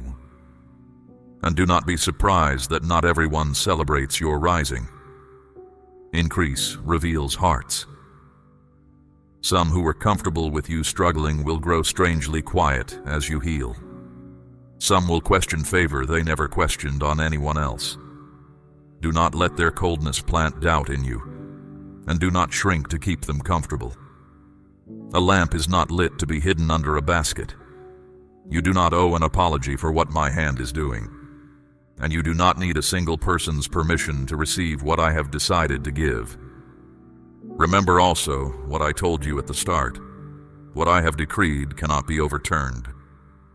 Read that truth again slowly, not by the schemer near your home, not by the helper they recruited, not by any curse spoken in any dark room, by any tongue, in any generation. No weapon formed against you will prosper, and every tongue that rises against you in judgment you will condemn, not by fighting, but by standing in the heritage I assigned you. When Balaam was hired to curse my people, the words turned to blessing in his mouth before they could leave it. That is what happens to words aimed at those I have covered. They arrive transformed, or they do not arrive at all. There will still be days in this transition when nothing looks changed. The same kitchen, the same bills on the same table, the same silence where you hoped news would be. On those days, the enemy will lean close and whisper, "Nothing happened. It was only words. Nothing is coming." Here is how you answer him. You answer him the way spring answers winter, by continuing. The frost does not argue with the seed. It simply cannot stop it. Underground, out of sight, roots are moving, and the surface always finds out last. Your breakthrough is presently underground. That is not the same as absent. Every prayer you have prayed is part of the root system now, and when the surface breaks, it will break suddenly. While you wait, I am at work in ways you would not believe if I described them. I am arranging encounters that will look like coincidence and will be nothing of the kind. I am adjusting the hearts of decision-makers you have never met, the way I turned the heart of a king toward Nehemiah before he had finished praying. I am recovering opportunities you grieved as lost, because in my economy, what is delayed is not destroyed. My messengers go ahead of you on assignment, clearing what blocks the road and holding what must be held until you arrive. You will walk into certain rooms in the coming season and feel that the room was expecting you. It was. Walk by faith through all of it and not by sight. Sight is a fine servant and a terrible master. Abraham looked at his own body in the long years and could have laughed the promise away, yet he grew strong in faith, being fully persuaded that I had power to do what I had promised. Be persuaded like that, not persuaded that the road will be painless. Persuaded that I am faithful. Those are different persuasions, and only the second one survives contact with real life. If I lead you by a route that makes no sense, follow anyway. I led Israel out of Egypt by the longer road on purpose, because the short road ran through a war they were not ready to face. What looks like delay is often protection wearing plain clothes. What looks like a detour is often the only safe passage. You do not have the map, my child, but you have the guide, and the guide is better than the map. Maps do not love you. I do. So let your heart keep an even rhythm through the days ahead. not the high of forcing yourself to feel victorious, nor the low of collapsing every time the evidence hides. Just a steady walking faith. Morning by morning, my mercies new, your trust renewed with them. Speak to me often and plainly as a child speaks to a father in the same house, not as a beggar shouting across a distance. That is what you are, a child in the house. You have never been anything less, even on the nights you felt like a stranger at your own gate. The gate is mine, the house is mine, and your name is on the deed I hold. And now, my child, lean in close because I promised you a key, and the moment has come to place it in your hands. You have waited through this whole message for it, and that waiting was itself a small picture of your life with me. Here is the revelation. The very thing you believed disqualified you is the thing I have chosen to build upon. You know exactly what I mean. There is a chapter of your story you keep folded shut, a failure you still flinch to remember, a flaw you have battled so long you assume it is simply who you are. The accuser found it years ago, and he has stood on it ever since, repeating one dark sentence. Because of this, God cannot use you. He said it so often and so quietly that you stopped noticing it was a voice at all. It began to sound like a fact. It is not a fact. It is the oldest lie he owns, and today it dies. Look at the record of the ones I have used. Moses had a grave in the sand behind him and a stammer in his mouth, and I made him the deliverer of a nation. Peter denied me 3 times by a fire, cursing to be believed, and I built my church on that same unsteady rock. Rahab had a past that her whole city knew, and I wove her into the lineage of my own son. Paul held the coats of murderers, and I handed him half the letters of my new covenant. Do you see the pattern, my child? I do not recruit around the broken chapter. I recruit through it. The world demands a flawless record. I ask for an honest one, and my strength is made perfect in weakness, not alongside it. So here is what the key opens. Stop hiding that chapter from me, from yourself, and from your own calling. You will not need to shout it from the housetops, but you must stop building your life around its concealment. The energy you have spent covering that wound is the very energy your assignment requires. And the people I am sending you to are not waiting for someone impressive. They are waiting for someone who has been where they are and lived to speak of it in a calm voice. Your scar is your credential. It proves the wound was real, and it proves that healing is real, both at once, and no diploma on any wall can testify to those 2 things together. And with the key comes the surrender. Give me the timeline. This is the last thing you are gripping, the secret schedule in your heart, the deadline you have privately set for when all of this must come to pass. Open that hand too. Not because your blessing is far away, but because clock watching is the thief of the very peace I am handing you. When you stop fighting the calendar, something in the unseen realm unlocks. The manna fell daily, not yearly. Walk with me one day at a time, fully present, and I promise you will not miss your appointed hour.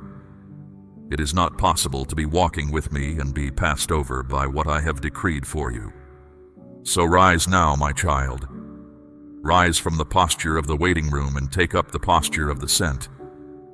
Your home stands guarded, and you know now how to keep watch beside me without fear. Your heart is lighter by the weight of every record you handed over today. Your family line has a new gate, and you are it. Your enemies have a table to attend, and I have the seating chart. And your broken chapter is on my desk being turned even now into the opening page of the work I always had for you. Do not leave this word to fade like a dream by morning. Return to it.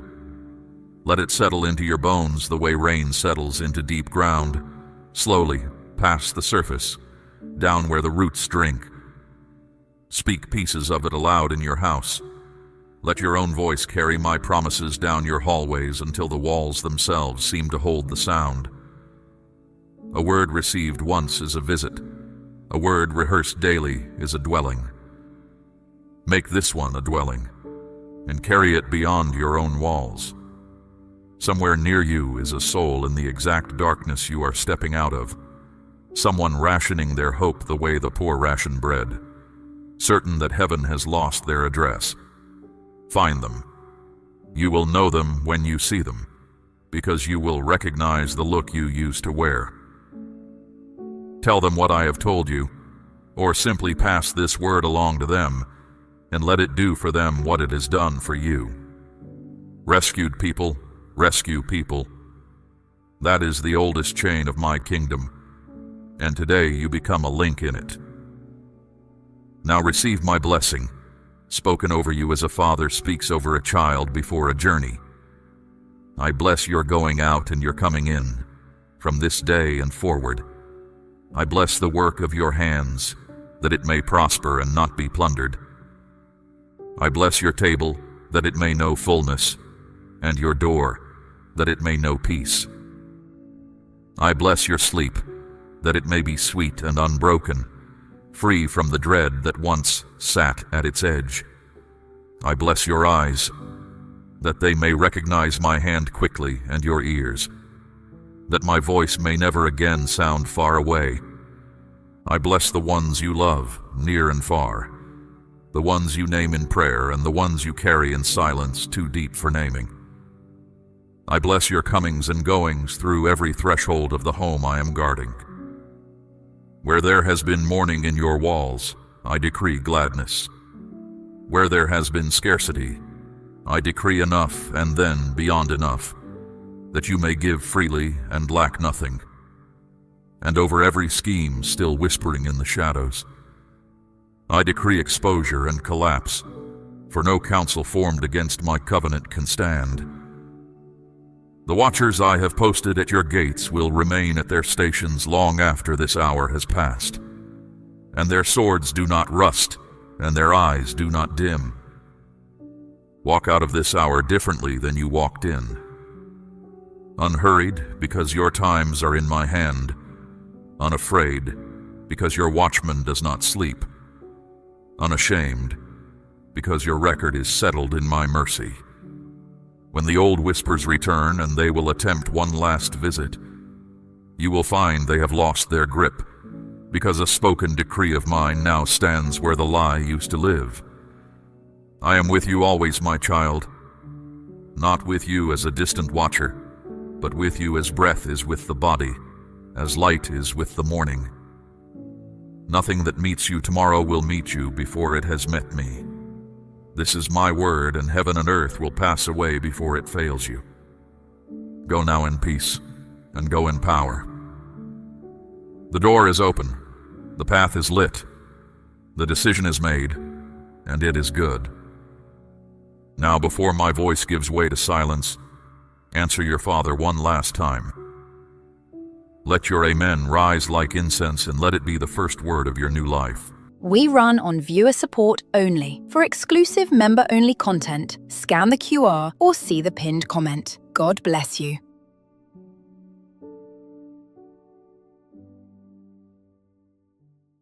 Stop for a moment. There are only a few minutes here, and they carry more weight than you know.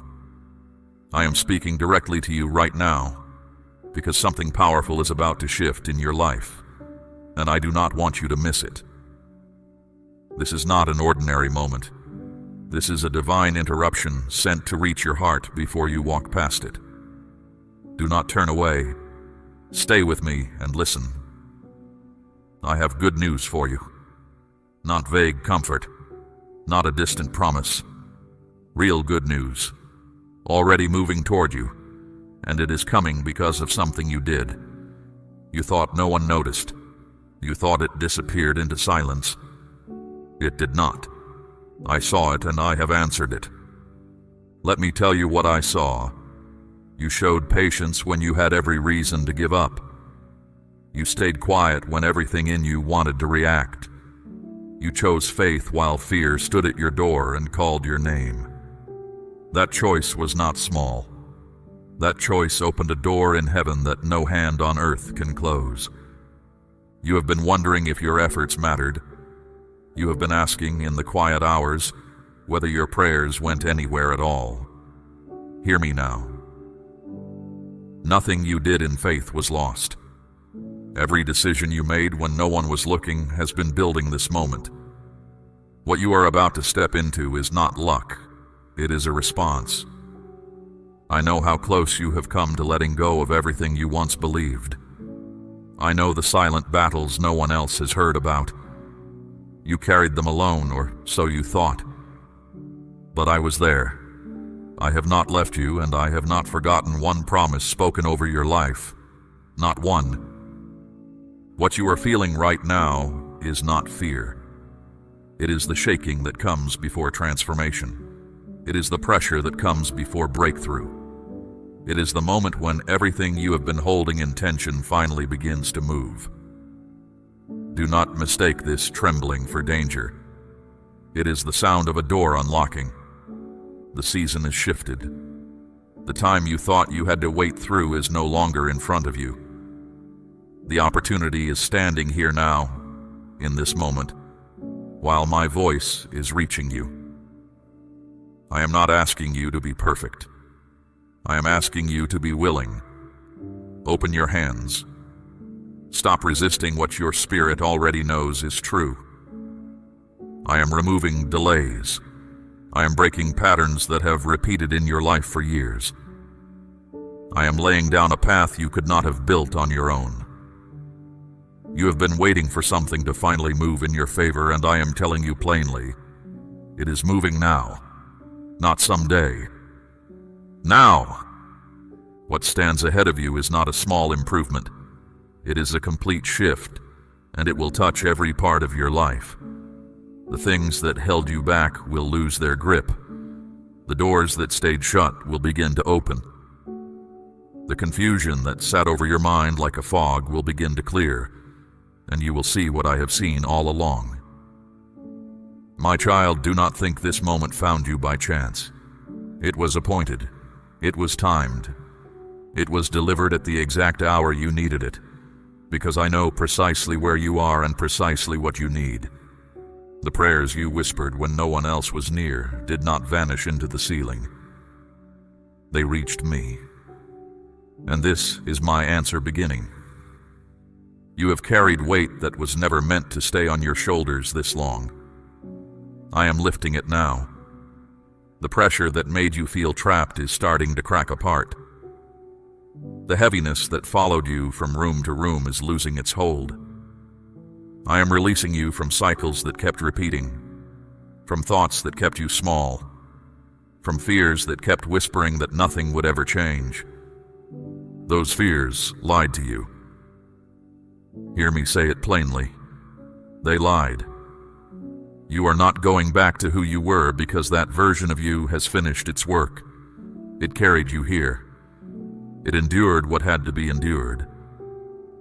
But it is not the one who walks forward from this place. Someone stronger walks forward. Someone I have been forming in the hidden places. So do not look away in these next minutes. Do not let distraction steal what has been prepared for you. The enemy of your soul would love nothing more than for you to wander off right before the truth reaches you. He does not want you to understand that your situation is changing. That is exactly why the pull to leave feels strong right now. Recognize it. Refuse it. Stay, and I will show you why your life is about to look different. Stay, and I will explain what your last act of faith set in motion. Stay and receive what I am pouring out, because it was measured for you alone. Not for the crowd, not for someone more deserving. For you. And let your heart settle as you listen. You do not need to strive in this moment. You do not need to prove anything or perform anything. The work of these minutes is mine, not yours. Your part is simple. Remain open, remain still, and let every word find the place in you where it belongs. Some words will land on old wounds. Let them. Some will land on old questions. Let them answer. There is a reason you feel something stirring even now. Your spirit recognizes the voice that formed it. Long before you understood your own story, I was already writing chapters you have not yet lived. This moment is one of them. You are standing inside a page I wrote with joy. This is the turning point between what you have been living and what you were always meant to become. I do not speak such words lightly, and I do not speak them to everyone. I speak them to the one who stayed, to the one listening now, to you. Declare your Amen out loud if you believe this word is for you. Now let me take you behind the silence. There were nights when you felt like nothing was moving. You prayed, and the room stayed quiet. You asked, and the answer did not come. You began to wonder if I was listening at all, or if your words simply rose and scattered like smoke. I heard every one of them. I was not absent in that silence. I was working in places you could not reach and could not see. There were arrangements being made that you knew nothing about. There were obstacles being moved off your road before you ever arrived at them. Some of the things you begged me to hurry were being held back because the hour was not right, not because the answer was no. Understand this about how I work. I do not build in a rush. When I plant deep. When I set a foundation, I set it in ground you cannot see, so that what rises on it will not fall when the wind comes. Much of what I have done for you was done underground. That is why it looked like nothing was happening. Something was always happening. And then came your last act of faith, the one you thought was small. You held your peace when you could have fought back. You stepped back when everything in you wanted to force the outcome. You kept a soft heart when a hard one would have been easier. Heaven does not overlook such things. That single choice moved through my house like a bell. I want you to understand why it mattered so much. Anyone can believe when the answer is already visible. Anyone can trust when the table is full. But you trusted in the dark. You obeyed without proof. That kind of faith is rare, and I treasure it, and I respond to it. What is coming to you now is my response. Do not underestimate quiet obedience. The world honors what is loud. I honor what is faithful. The world applauds the visible victory. I record the hidden one. You chose the right way instead of the easy way, and that choice has positioned you for what I am about to do. It signaled to me that your heart was ready. Nothing along your road was wasted. Not the closed doors, not the long detours, not the people who walked away. Each of those moments was folded into a larger design, and you will see it piece by piece as this new season unfolds. Things that made no sense on the day they happened will make sense from where you are about to stand. There were people who doubted you. Some spoke it to your face. Some spoke it behind your back, and you felt it even when you could not hear it. I saw all of it, and I allowed their doubt to press against you without letting it crush you. It drove you closer to me and further into your purpose. Now they will watch what I do in your life, and they will have no explanation for it. Say, I believe right now if this word is reaching your spirit. You questioned your worth in the middle of all that waiting. You wondered if you were simply surviving, day after day, without direction. Hear the truth. You were never created to drift. You were created with intention, on purpose, for purpose. The restlessness you felt was not weakness. It was your spirit refusing to accept a life smaller than the one I designed. I never agreed with the harsh words you spoke over yourself. Not once. When you called yourself a failure, I called you my child in process. When you said you were too late, I said the appointed time had not yet come.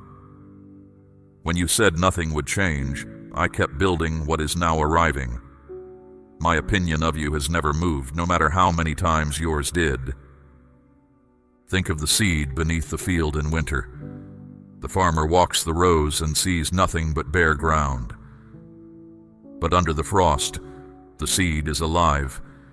It is drawing strength in secret. It is doing exactly what it was made to do, exactly when it must do it.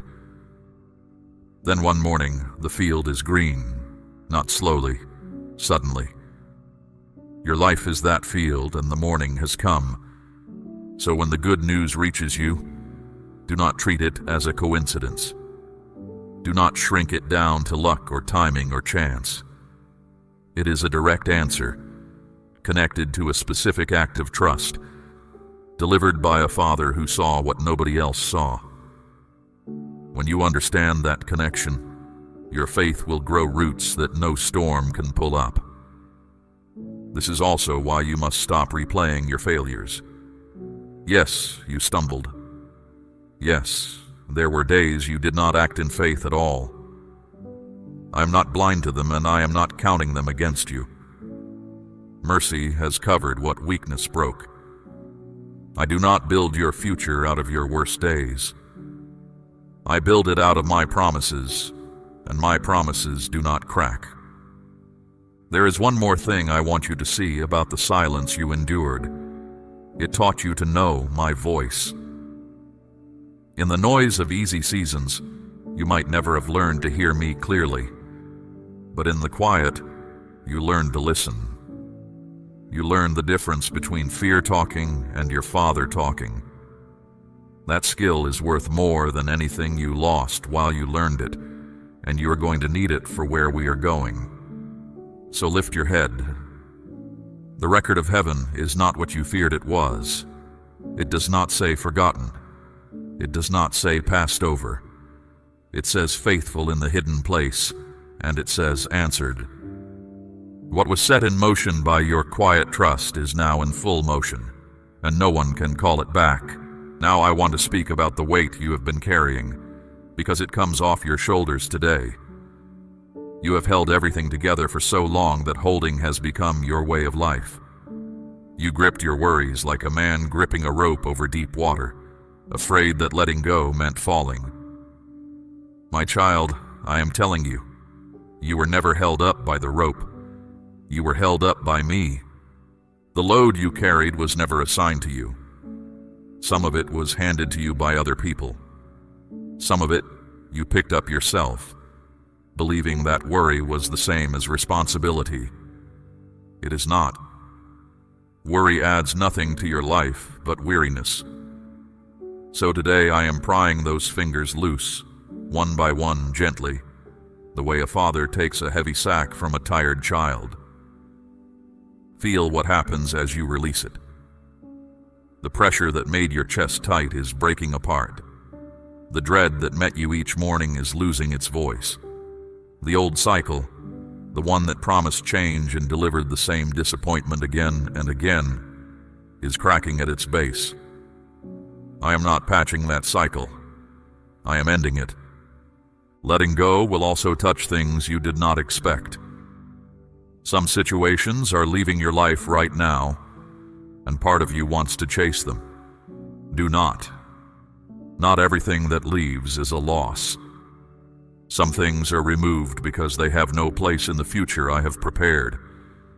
Holding on to what I am taking away only slows down what I am bringing in. You are not losing. You are being repositioned. And now, in this same spirit of release, I ask something of you. Not because heaven is poor, but because your trust must have hands and feet. My child, I am asking you to place a portion of what you have, something of real weight, upon the altar of this work, as gold laid on the scales of this calling. Let it be a seed sown into deep water, an offering set on stone, not held back in fear. This is proof that your trust rests in my hand to provide, and that your heart no longer clings to lack. What you release in faith does not leave your life. It moves ahead of you into the harvest I am preparing. Remember Abraham on the mountain, laying down the one thing he could not imagine living without. It was never about taking from him. It was about revealing what ruled his heart. When his hand opened, heaven opened with it, and provision was already waiting in the thicket. That is how I work. The open hand is never left empty. It is the closed hand that cannot receive. Understand the difference between clinging and stewarding. Everything you hold was placed in your care by me, and it flows rightly only when it keeps moving. A river that stops moving becomes a swamp. A hand that stops giving becomes a trap for its own blessing. But the one who releases in faith stays in the current, and the current always carries provision downstream to meet them. Fear of lack has followed your family line for a long time. You learned it early. You watched it shape decisions around you before you could even name it. I am breaking that pattern in you now. You will not pass it on to those you love. Where lack once taught them to shrink, your trust will teach them to stand. This is part of the transformation I am working, not just in your circumstances, but in your bloodline's way of thinking. Do not confuse my timing with my refusal. When provision seems slow, it is being routed, not withheld. There were resources I could not release to you in past seasons because they would have anchored you to the wrong place. You would have built where you were never meant to stay. Now your heart is ready, and what was held in reserve is being loosed. Peace is the first payment of this new season, and it is already arriving. Notice it. Even before your situation changes shape, something in you is settling. Problems that used to circle your mind at midnight are losing their pull. That calm is not numbness. It is the deep steadiness of a soul that has finally put its full weight on me and found that I hold. You will still see waves. I will not pretend otherwise. But there is a difference between a wave that hits a drifting boat and a wave that hits an anchored one. You are anchored now. The same news that once would have sunk you for a week will pass over you like weather. People will notice it before you do. They will wonder how you stay so still while everything moves. You will know. Let me also free you from the guilt of resting. You have believed that stopping is failure, that pausing is falling behind. That belief has driven you past your limits again and again. Hear me. Even I, who never tire, blessed the seventh day and called rest holy. When you rest in trust, you declare that the world is carried by my hands and not by yours. That declaration honors me more than your exhaustion ever could. So breathe. Set it down. All of it. Here. Now. The outcomes you cannot control. The people you cannot change. The years you cannot get back. Set them on my altar next to your offering, and walk down the mountain lighter. What belongs in your future will follow you there. What does not will stay behind on the stone, and you will not miss it.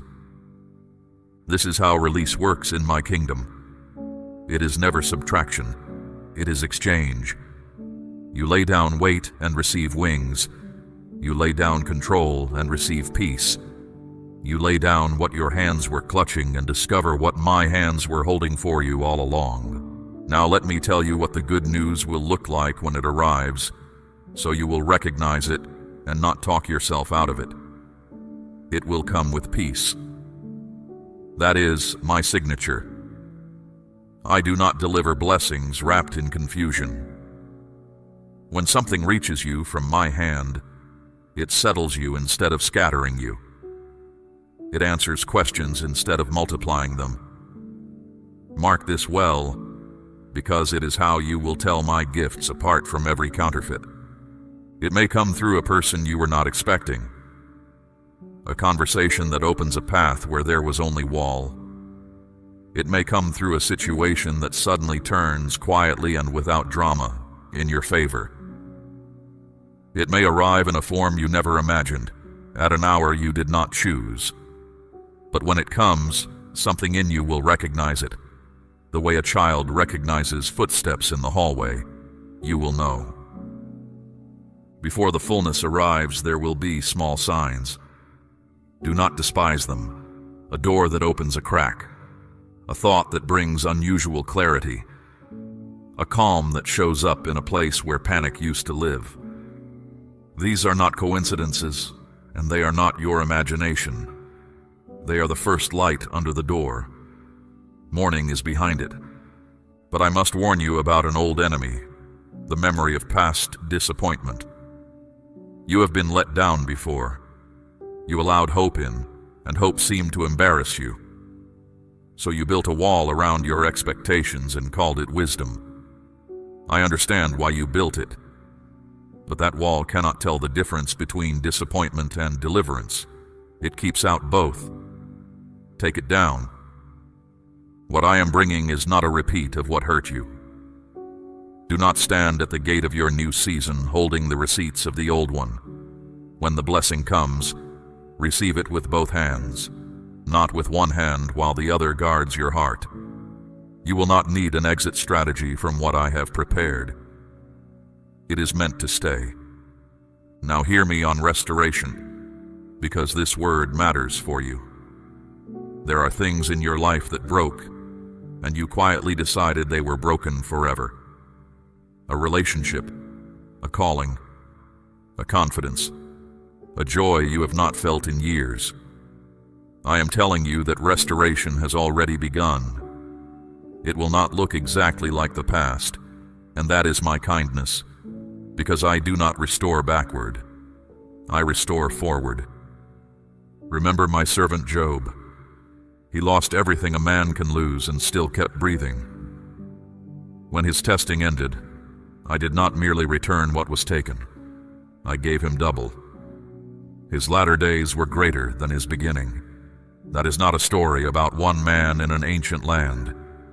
That is a pattern of my heart, and that pattern is now turned toward you. Remember Joseph in the pit, then in the prison, sold by his own brothers, forgotten by men he had helped. Year after year, his dream looked more like a mockery. Yet every step downward was positioning him for a single morning when he rose from a dungeon to a throne room before the sun set.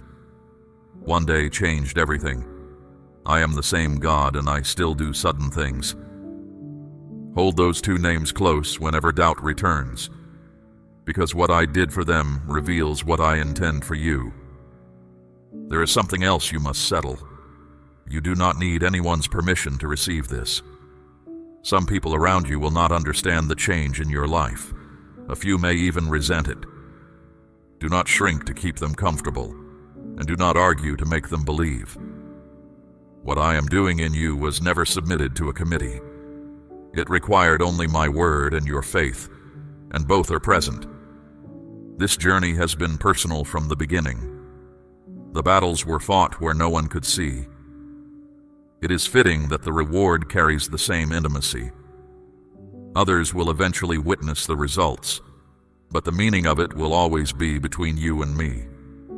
Guard that. Not everything holy needs an audience. You will also notice that some things which used to wound you now pass through without leaving a mark. An unkind word, being overlooked, the old triggers.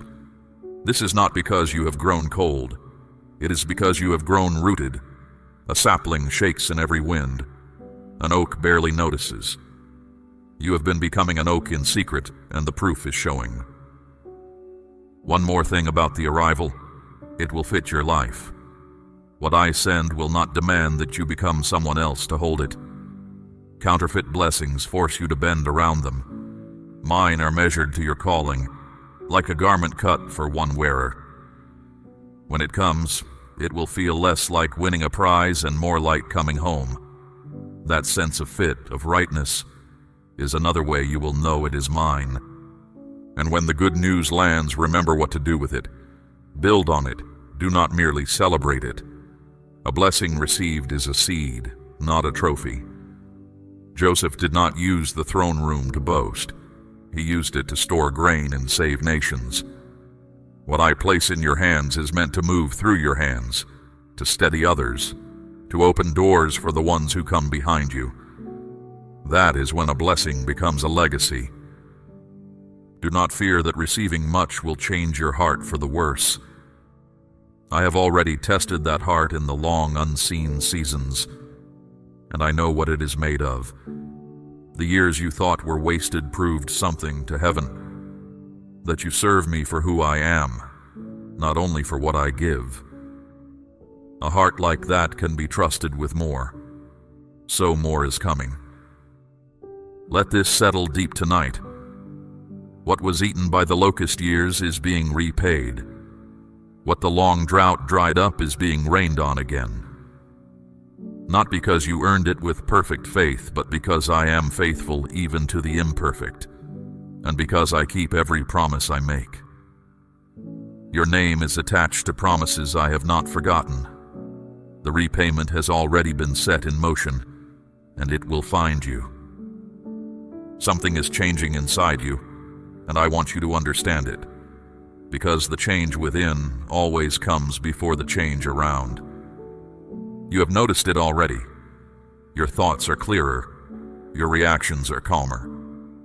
Situations that once sent you spinning for days now pass through you in an hour.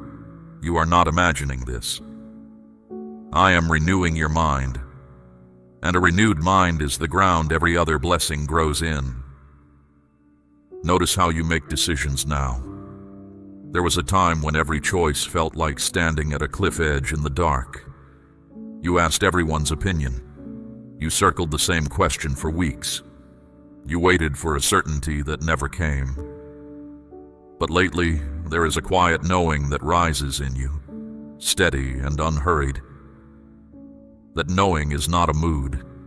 It is my guidance, moving through a heart that has finally grown still enough to sense it.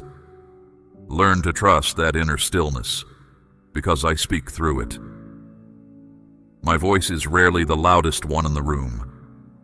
It does not shout over your fear or argue with your doubts. It is the calm, unforced impression that remains when the noise dies down. Elijah learned this on the mountain. I was not in the wind, not in the earthquake, not in the fire. I was in the still, small voice. I still am. This is why your confidence no longer leans on other people's approval. You used to measure yourself through their eyes. A compliment could lift you for a day, and a criticism could sink you for a week. That door is closing. The confidence rising in you now comes from a deeper well. It comes from knowing who walks with you. Such confidence does not swagger. It simply stands. Your relationships are shifting too, and I want you to let them. Some connections are growing stronger, truer, more honest. Others are quietly fading, and you have felt guilty about it. Release the guilt. Not everyone who walked with you through the last season is assigned to the next one. Some people were given for a chapter, not for the whole story. Bless them, thank me for them, and let them go with peace. At the same time, I am sending new companions toward you. People who see what I have placed in you and are not threatened by it. People whose presence strengthens instead of drains. You will recognize them by how you feel after being with them. Clearer, lighter, more yourself. Watch for them.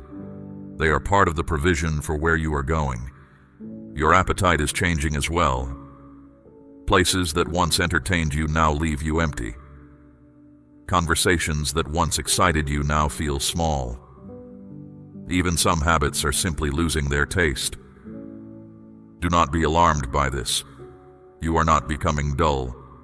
You are becoming aligned. The old food no longer satisfies because you were built for a richer table, and you have started to smell the feast. Watch what has happened to your focus. Distraction used to rule your days, pulling your attention in 10 directions before breakfast. Now your energy is gathering around what matters. You think about your purpose more than your problems. You spend less strength on things that never deserved it. This gathering of focus is my doing. Scattered light warms nothing. Focused light starts fires. There is also a new steadiness in how you face trouble. You respond now, where you used to react. You pause where you used to explode. You consider where you used to spiral. This is maturity, and it was forged in every difficult season you thought was breaking you. Nothing about you was breaking. You were being tempered, the way steel is tempered, through heat and patience. Do not miss what has happened to your fear. It has not vanished entirely, and I never promised it would, but it has lost its throne. Fear used to make your decisions, choose your silence, set your limits.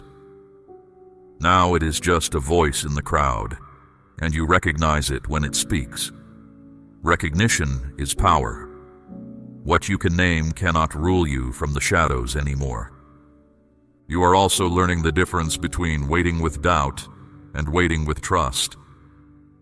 Doubt waits with arms crossed, expecting nothing. Trust waits with the table set, expecting company. You have begun setting the table.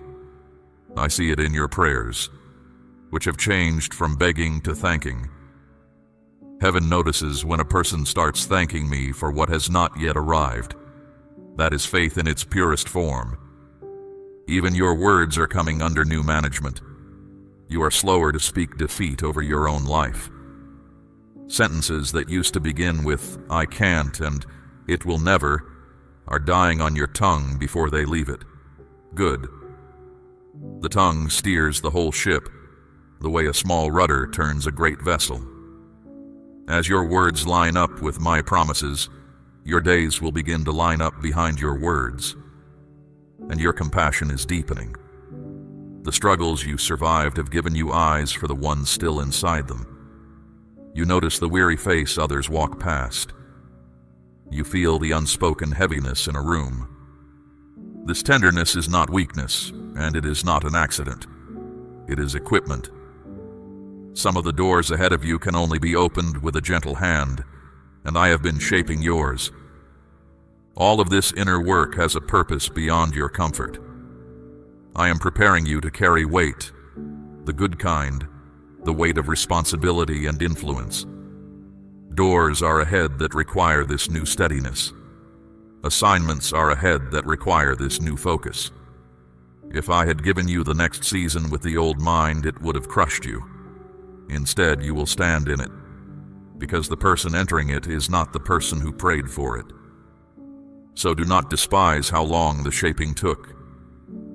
A potter does not apologize for the wheel. Every turn had a reason. Every pressure point was placed by hands that love you. And now the vessel is ready for what it was always meant to hold. You are not almost ready. You are ready. The next thing I hand you, you will be able to carry. Declare, "I receive it," if your heart is open to what I am placing in you. Now I want to speak about the crossing, because every promised land has one. Between where you have been and where you are going, there is a stretch of ground that belongs to neither. It can feel like a desert. The old securities are behind you, and the new provision is not yet visible. Many people turn back here. You will not, because you will understand what this ground is for. The desert is not punishment, and it is not delay for its own sake. It is where I teach a person to walk by what I said instead of what they see. Israel crossed one on the way to promise. My own son walked one before his work began. The pattern is consistent. The wilderness comes before the inheritance. If you are in dry country right now, it is not a sign you are lost. It is a sign you are en route. And hear this about deserts: I feed people in them. Manna did not fall in Egypt. It fell in the wilderness, morning after morning, enough for each day. Water did not come from the rivers there. It came from a rock in the exact place no one expects water. I'm not waiting for your circumstances to improve before I provide. I provide in the middle of the impossible. That is where my provision is most unmistakable. Think also of a river finding its course. It does not argue with the mountain. It does not stop at the boulder and despair. It moves, it searches, it presses, and it always finds the low path through. In time, the river carves stone, not by force in a moment, but by persistence in one direction. Your life is finding its course the same way. What blocks you today is being worn through even now. Keep flowing. The seasons teach the same lesson. No winter has ever held back a spring, not once in all the ages of the earth. The trees do not panic in February. They stand bare and wait, because the sap already knows the appointed time. Your long winter is ending, and you can feel the first thaw in small ways. Do not let anyone convince you that winter is permanent. It has never been permanent. It is not starting with you. While you cross, keep a watchful heart, because doors in this season will open suddenly, not gradually with weeks of warning, but all at once, the way Peter's chains fell in a single night. When a sudden door opens, you will not have time to circle it for a month. You will need to walk through while it stands open. This is why I built decisiveness into you during the quiet years. It was for these doors. Do not fear making the wrong move if your heart is set on following me. A ship must be moving for the rudder to work. If you take a step in sincere faith and it needs correcting, I will correct it. I am far more able to redirect a moving servant than the world is able to ruin one. The only step I cannot bless is the one never taken. So when the moment comes and something in you says now, move. You will also face the temptation to explain this season to everyone. Resist it. Nehemiah inspected the broken walls at night quietly before he ever announced the rebuilding. Some works must be guarded in silence until they are strong enough for daylight. Not every voice around you carries faith, and doubt is contagious in the early days of a fragile assignment. Share the fullness later, from inside the finished walls. There is a stillness I want you to carry through the chaos of transition. The world around you may be loud, circumstances may shift week to week, but the person who knows where they are going can walk calmly through a crowd that is running in circles. Your peace in this crossing is not denial, it is intelligence. It comes from information the anxious do not have. You know who arranged the journey. Let me say a word about the pace of things, because it will not be what you expect. Some parts of this new season will move slower than you want. Others will move faster than you thought possible. Do not measure my schedule with your clock. I make no idle moments and I miss no appointments. The pieces you are waiting on are being set with the care of a master, placing stones in a crown. Rushed work is for those who fear running out of time. I do not run out of time. And while you cross, remember the ones walking near you. Those you love, the ones you carry in prayer, are watched over by the same eyes that watch you. You have feared for them in the night hours. You have wondered if your prayers for them accomplish anything. They accomplish more than you know. Seeds you planted in prayer years ago are still alive in their soil, and some are closer to breaking ground than the surface suggests. Keep praying. Nothing prayed in faith is ever filed away and forgotten. You are not crossing this ground to arrive at mere comfort. Comfort is a resting place, not a destination. You are crossing toward assignment, toward a life where what you have suffered becomes useful, where what you have learned becomes bread for someone starving for it. The deepest satisfaction you will ever feel is not in receiving your blessing. It is in becoming one. So take stock of where you stand tonight. Behind you, a wilderness that did not kill you, and lessons no school could have taught. Ahead, Ground I have already walked, prepared, and appointed. Above you, a Father who does not blink, does not sleep, and does not lose track of a single step you take. With that map, you can walk the rest of this crossing unafraid. The far bank is closer than it looks. Now we come to the threshold, and I want you to hear this part with your whole heart, because a chapter of your life is closing tonight. Not fading. Closing. The long season of wondering whether I heard you is ending, and the season of watching me answer is beginning. There is a difference between believing in the dark and walking in the light, and you are about to learn it firsthand. The good news I promised at the beginning of these minutes is not a single event. Understand that. It is a doorway, not a destination.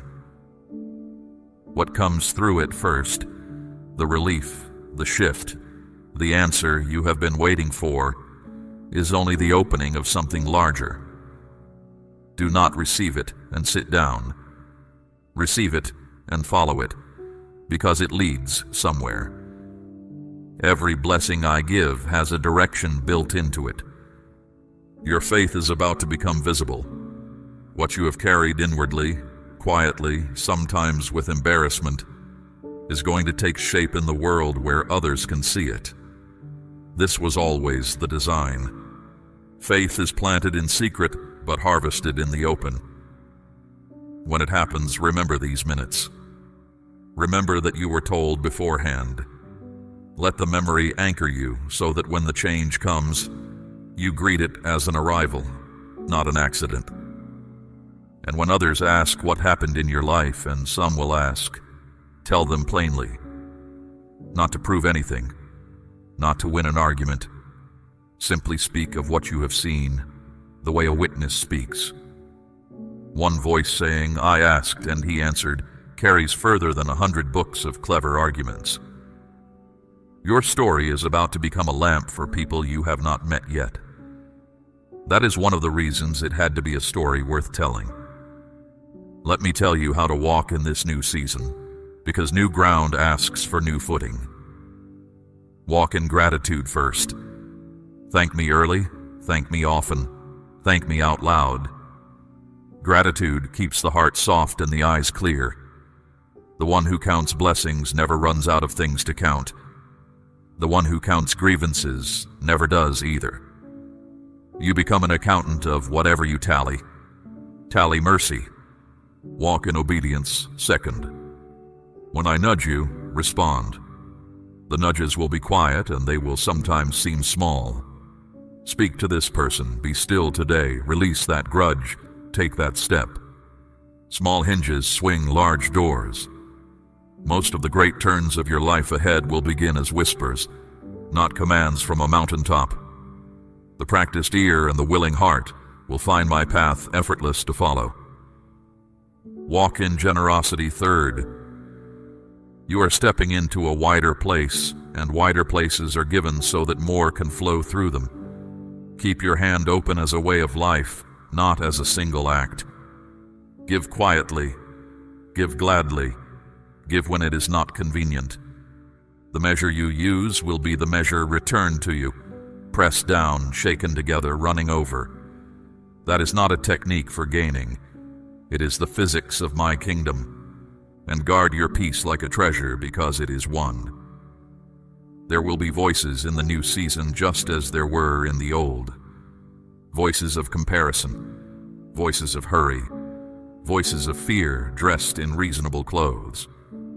You now know what my voice sounds like. You learned it in the wilderness at real cost.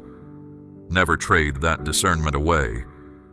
When a voice steals your peace, you have already identified its author. Forgive quickly in the days ahead. I say this because blessing has a strange way of surfacing old wounds. When your life rises, someone from a former season may return, and old aches may return with them. Meet them without bitterness, whatever you decide about closeness. Bitterness is a chain that binds you to the very moment that hurt you. I am not asking you to pretend nothing happened. I am asking you to release the debt to the only judge who rules justly and walk on free. Watch over your thoughts as a city watches its gates. The transformation I have worked in your mind must be kept, the way a garden must be kept after it is planted. Weeds do not announce themselves. They return quietly, an old fear here, an old lie there. Pull them early. Fill the ground so full of truth that falsehood finds no room. Whatever is true, whatever is noble, whatever is pure, let your mind live among such things, and your mind will guard your life. Keep the habit of speaking with me, even when the urgency is past. Many only remember the door of heaven when trouble drives them to it. Do not become one of them. Come in the glad mornings, as well as the desperate nights. Bring me your plans while they are still small, your questions while they are still forming, your joys while they are still warm. A conversation kept alive in the calm does not have to be rebuilt in the storm. And stay near to me.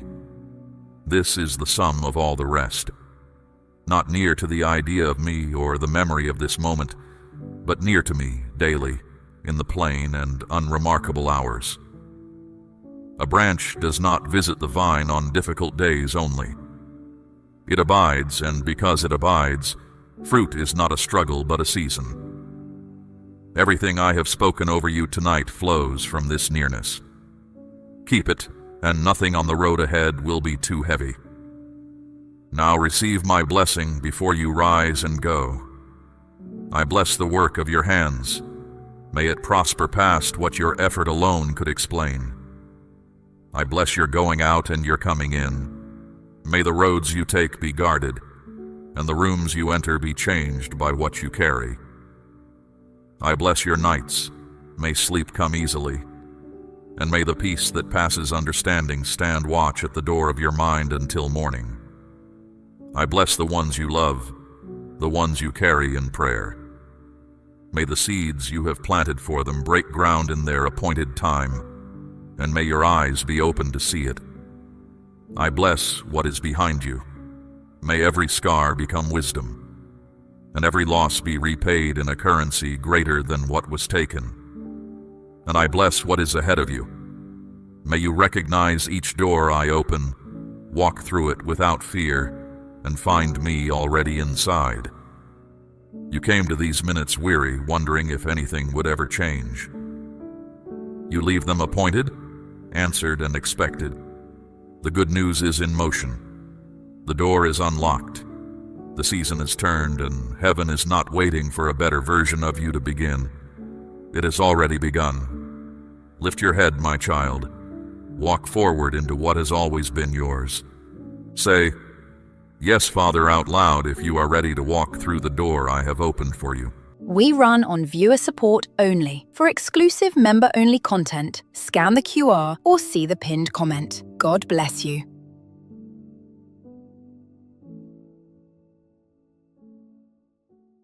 My child, your response to this moment will shape what happens next. You may feel this is just another voice among many, but deep inside you already sense that something is different here, that these words carry weight. I am speaking to you now because I see what you cannot see, and I know what is moving around you at this very hour. This is my warning to you, and I do not give it lightly. Do not turn away. Do not let your mind wander from what I am about to say, because missing this could mean missing the protection and the direction you have been asking me for. I am not speaking from a distance. I am not speaking through silence. I am speaking with urgency, because time is not standing still for you. There is something forming ahead of you, something that could bring pain if you walk into it unaware. Hear me clearly. I am not here to frighten you. I am here to guard you. And sometimes guarding you means saying hard things plainly.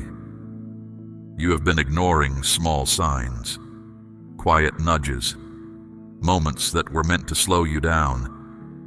Every time you felt that something was not right, that was me, reaching for you, turning you gently away from what could harm you. But you kept moving. You told yourself it would pass.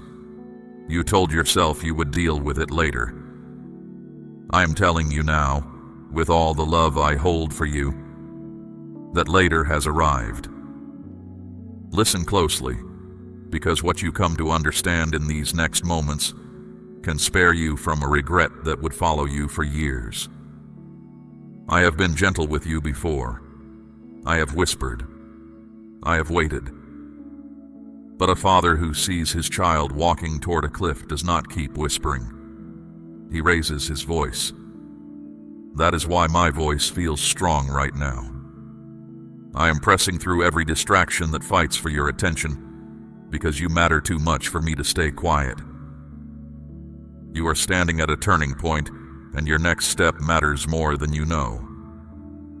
The choices you make in moments like this either open doors of peace or lead you into hardship that was never meant for you. I am not asking you to be perfect. I am asking you to be awake. You have been strong for so long, carrying heavy things quietly, telling no one. But true strength also knows when to stop, be still, and receive direction. This is that moment. If these words are reaching your heart, answer me now. Say amen if you believe I am speaking to you. I see the fear you do not speak about. I see the thoughts that circle you at night, the uncertainty that sits in your chest like a stone.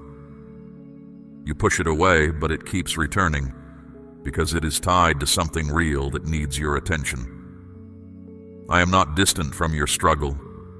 I am inside it with you, closer than your own heartbeat, guiding you step by step. You are not alone, even when it feels like no one on earth understands what you carry. What is coming is not meant to destroy you, but it will test you if you walk into it unprepared. That is why I am speaking so clearly now. Awareness is where preparation begins. When you can see what is ahead, you gain the power to respond instead of react. I did not make you weak. I placed strength inside you long ago, and now I am calling you to use it wisely. There are people around you, situations before you, and decisions waiting on you that require careful attention. Not everything that looks good is meant for you. Not every open path is mine. You have felt hesitation before certain choices, and that hesitation was not random. It was my hand on your shoulder, slowing you down, keeping your peace from being stolen. Trust that feeling now more than ever, because it is one of the ways I speak to you. I know you are tired. I know you have been waiting for a breakthrough, waiting for answers, waiting for the confusion to lift. Hear this. Clarity is being handed to you right now, but you must be willing to receive it. Do not rush past this moment looking for something easier or more comfortable. Sometimes the truth feels heavy before it brings relief, but my truth always leads you to safety. You are not being punished. You're not being abandoned. You're being guided, even in this hour when my voice sounds urgent and my words press hard against your heart. I care about what happens to you. I am not willing to stay silent while something this important hangs in the balance. Your life carries a purpose that no one else can carry, and I refuse to watch you stumble without reaching for you one more time. There are patterns around you that have repeated themselves again and again. You have noticed them. Quietly, without telling anyone, you have counted them. And each time something felt wrong, you convinced yourself it was nothing, hoping it would correct itself on its own. My child, I tell you the truth. It will not change unless you respond differently. That is why I am calling you now with more force than before. This time cannot be treated like the other times. You are being given a chance to break what has been quietly building against you. Not many pause long enough to hear this. You did. That is not an accident, and it is not a small thing. You are here because I interrupted your path on purpose, because the next few steps of your life are too important to leave to chance. So stay with me now. Let the noise of the world fall away for these few minutes. Let your heart grow quiet enough to hear what I am about to show you. I will name the danger. I will show you the way through it. And I will remind you of who you are, because you have forgotten your strength in the fog of these last seasons. It never left you. I never left you. Keep listening, for what comes next concerns the very thing you have been praying about in secret. Now let me show you what I have been protecting you from, so you understand why my warning came with such force. There is a pattern that has been forming around your life. It has worn different faces, different situations, different people, different decisions, but the root of it is the same. You have been stepping into things too quickly, trusting too easily, saying yes before your spirit finished speaking. This is not because you are careless. It is because your heart is open and your intentions are good. But not everything around you carries the same goodness, and that is where the danger begins. The step you were about to take was tied to that same pattern. It was not just another small choice. It was a doorway, and behind that doorway waited the same pain you have already tasted, wearing new clothing. You would have found yourself asking the question you have asked before. Why does this keep happening to me? Why do things begin so well and end in loss? I am breaking that cycle for you right now. But you must work with me. Do not return to the old way of moving, because that is where the trouble keeps finding its beginning. There is also a voice near you that has not been honest with you. It may come through someone close, or through a situation that looks harmless on the surface, but it carries hidden weight. You have felt moments of doubt about it, moments when something did not sit right in your spirit. You pushed those feelings aside because you did not want to seem difficult, because you wanted to keep the peace. I am telling you now that those feelings were not suspicion. They were warnings. They were mine. You have been trying so hard not to cause trouble, not to ask hard questions, not to disappoint anyone. And in doing so, you have allowed things into your life that should have been stopped at the door. This is where I need you to grow stronger. Not in anger, in clarity. You are allowed to step back. You're allowed to say no. You're allowed to wait before agreeing. That does not make you unkind. It makes you wise, and wisdom is armor. Understand this and hold it close. Not every opportunity is a blessing, even when it arrives dressed as one. Some things come wrapped in promise but carry consequences you cannot see until you're already inside them. That is why you must not rush, no matter how urgent something appears. If a thing is truly from me, it will not demand that you silence your inner warning.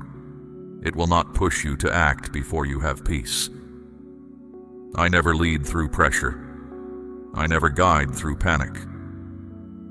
Anything that stampedes you is not carrying my voice. So test what stands before you. Think of the choice you were about to make, the direction you were leaning toward. When you hold it in your mind, do you feel peace, or do you feel a tightness, a hurry, a quiet dread you keep explaining away? That difference matters more than logic. It matters more than how things appear. It matters more than what others are telling you. Peace is one of the clearest signals I give you. And when peace is absent, something is out of place. I also see the deeper reason you have been rushing. You feel behind. You look at where you thought you would be by now, and the distance between that picture and your life has made you run. But hear me, you are not late. The paths I closed to you were not rejection. They were rescue. Some of the delays you have cursed in the dark were the very things that kept you from ruin. You could not see it then. I am showing you now. There is a fork in the road just ahead of you. One direction looks easier, faster, more comfortable. It promises quick relief, but it carries hidden costs that would unfold slowly, the kind of loss you would not notice until it had already taken root. The other direction feels slower and less certain, but it holds peace that lasts and ground that will not crumble beneath you. You were leaning toward the first path without knowing its weight. That is why I stepped in front of you when I did. And hear this about the loss I am turning you from. It would not have come as one great crash. It would have come quietly, a little at a time. It would have drained your peace, your confidence, your sense of direction, so slowly that you would have adjusted to it. You would have called it normal. You would have woken one day far from where you were meant to stand, unsure of how you drifted there. I intervened before it began because prevention is always kinder than repair. You have rebuilt before. I watched you do it. I saw the effort it demanded, the weight you carried, the long nights it took to find yourself again. I have not forgotten what that cost you, and I am not willing to watch you pay that price again when it can be avoided. This warning exists because I remember, even when you try to forget. So here is what I ask of you now. Slow your steps. Guard your yes. Question what hurries you. Watch the voice that flatters you but leaves your spirit uneasy. And when hesitation rises in your chest before a decision, do not treat it as weakness. Treat it as my hand, holding you back from an edge you cannot see. That hesitation has already saved you more times than you know. You are not powerless in what is coming. You never were. The strength I placed in you has not gone anywhere. It has only been buried under doubt, and I am bringing it back to the surface now, where you can take hold of it. If you trust that my warning comes from love, declare it boldly. Let your amen rise to me now. Now I must speak to you about trust, because trust is the ground on which everything else I am telling you will stand or fall. You say you believe me. You say you want my guidance. But belief that lives only in words is a lamp with no oil. Trust becomes real the moment it costs you something, the moment you place what you hold into my hands and leave it there. Abraham did not learn what I could provide until he climbed the mountain. Peter did not learn what water could hold until he left the boat. You have been gripping your life tightly, my child. Your plans, your worries, your provision, all held in a closed fist. And I understand why. Lack has frightened you before. Seasons of little have taught your hands to clutch. But a closed fist cannot receive anything new. Everything I want to place in your life requires an open hand, and an open hand is the oldest language of faith. It says, I believe you are who you say you are. So today I am asking you to show me your trust, not merely to speak it. My child, I am asking you to place a portion of what you have, something of real weight, upon the altar of this work, as gold laid on the scales of this calling. Let it be a seed sown into deep water, an offering set on stone, not held back in fear. This is proof that your trust rests in my hand to provide, and that your heart no longer clings to lack. What you release in faith does not leave your life. It moves ahead of you, into the harvest I am preparing. Do you remember the widow at the temple? Many gave from their abundance that day, and their coins rang loud against the box. She gave 2 small pieces, almost nothing in the eyes of men. Yet I said she gave more than all of them, because she gave from her trust and not from her surplus. I have never measured an offering by its size. I measure it by what it declares about the heart that releases it. Hers declared that she believed I would hold her tomorrow, and I did. Now let me return to the path in front of you, because there is more you must see. The danger I warned you about was never stronger than you. It only held power while you could not see it. The moment your eyes opened, its grip began to loosen. This is why awareness is among the greatest protections I have given you. A trap that is seen is a trap already half broken. What hides from the light cannot survive in it. And there is something else you must release, something that has been steering you from the shadows. It is the fear of missing out. That fear has made you say yes to things your spirit questioned. It has made you leap because you believed the door would slam shut if you paused to pray. Hear me clearly. What I have set aside for you cannot be lost because you took time to be sure. My blessings do not expire while you seek my face. Only counterfeits demand haste. Let that fear go. It has been leading you in the wrong direction for a long time, whispering that wisdom is delay and delay is loss. The opposite is true. Every time you rushed, you stumbled into seasons that took years to leave. Every time you waited on me, the way opened without you forcing it. Look back honestly and you will see this written across your own story. You are also learning to tell the difference between what feels urgent and what is truly important. The urgent shouts, the important whispers. The urgent demands an answer before nightfall. The important waits for you in the quiet place, patient as morning. I speak in the whisper far more often than in the shout, and those who learn to hear me there are rarely deceived. Elijah did not find me in the wind or the fire. He found me in the still, small voice. There is a reason I am teaching you this now. The next season of your life will bring choices dressed in urgency, voices that press you, moments engineered to make you move before you think. If you do not learn the difference between pressure and leading, you will be pulled from the path again and again. But if you learn it, and you are learning it now, you will walk through crowded rooms of noise and hear only me. I also want you to notice what has been happening within you, even as you listen. The heaviness you carried when you began has started to shift. That is not your imagination. That is what happens when truth enters a heart that is ready.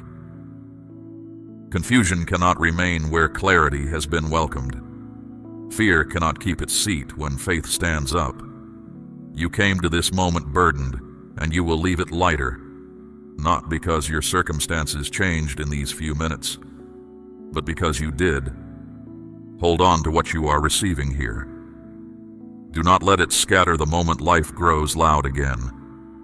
The seed that falls on the path is snatched away, but the seed that falls on good soil takes root and multiplies. Be the good soil. Guard what is being planted in you at this hour. Water it with prayer, and return to it when the world tries to convince you it never happened. For I am not finished with you. What I have shown you so far is the danger in the doorway. What comes next is the releasing, the letting go that will empty your hands so I can fill them. This part will ask more of you, but you are ready for it now in a way you were not ready an hour ago. Stay with me and do not fear what I ask you to lay down, for I never ask my children to release anything except to give them something greater. Now we come to the releasing, and I will not pretend this part is easy. There are things in your life that have reached their end, even if you have not accepted it yet. You have held on to them because they were familiar, not because they were right. Familiar can feel like safety, but familiar can also be a cage with the door standing open and you pacing inside it out of habit. I am asking you to look with honest eyes at what you have been carrying and to ask a simple question. Does this bring me peace? Or do I only keep it because I have carried it so long? You already know some of the answers. There is something specific that came to your mind even as I spoke.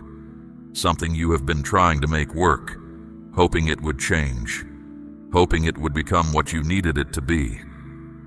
It has not changed, and deep down, beneath all the excuses you have built around it, you know it is not aligned with where you are meant to go. Holding it is creating the blockage you keep praying for me to remove. My child, sometimes I cannot move the mountain because you are the one holding it in place.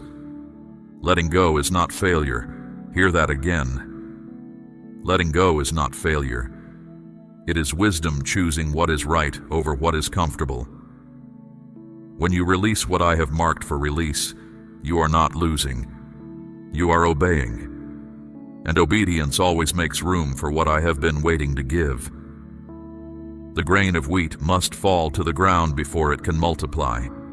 The old garment must come off before the new one can be worn. This is the order of things in my kingdom, and it has never worked any other way. I know your heart forms attachments deeply. I made that heart, and I love how it loves. But the same devotion that makes you faithful also makes you slow to walk away from what harms you. You have called it loyalty. Sometimes it was. But loyalty to what is broken beyond your power to mend is not loyalty. It is delay. And your life was meant to move, not to circle the same ground year after year, wearing the path smooth with your waiting. Look also at the doors that have closed around you, the ones you grieved, the ones you pounded on long after they were shut.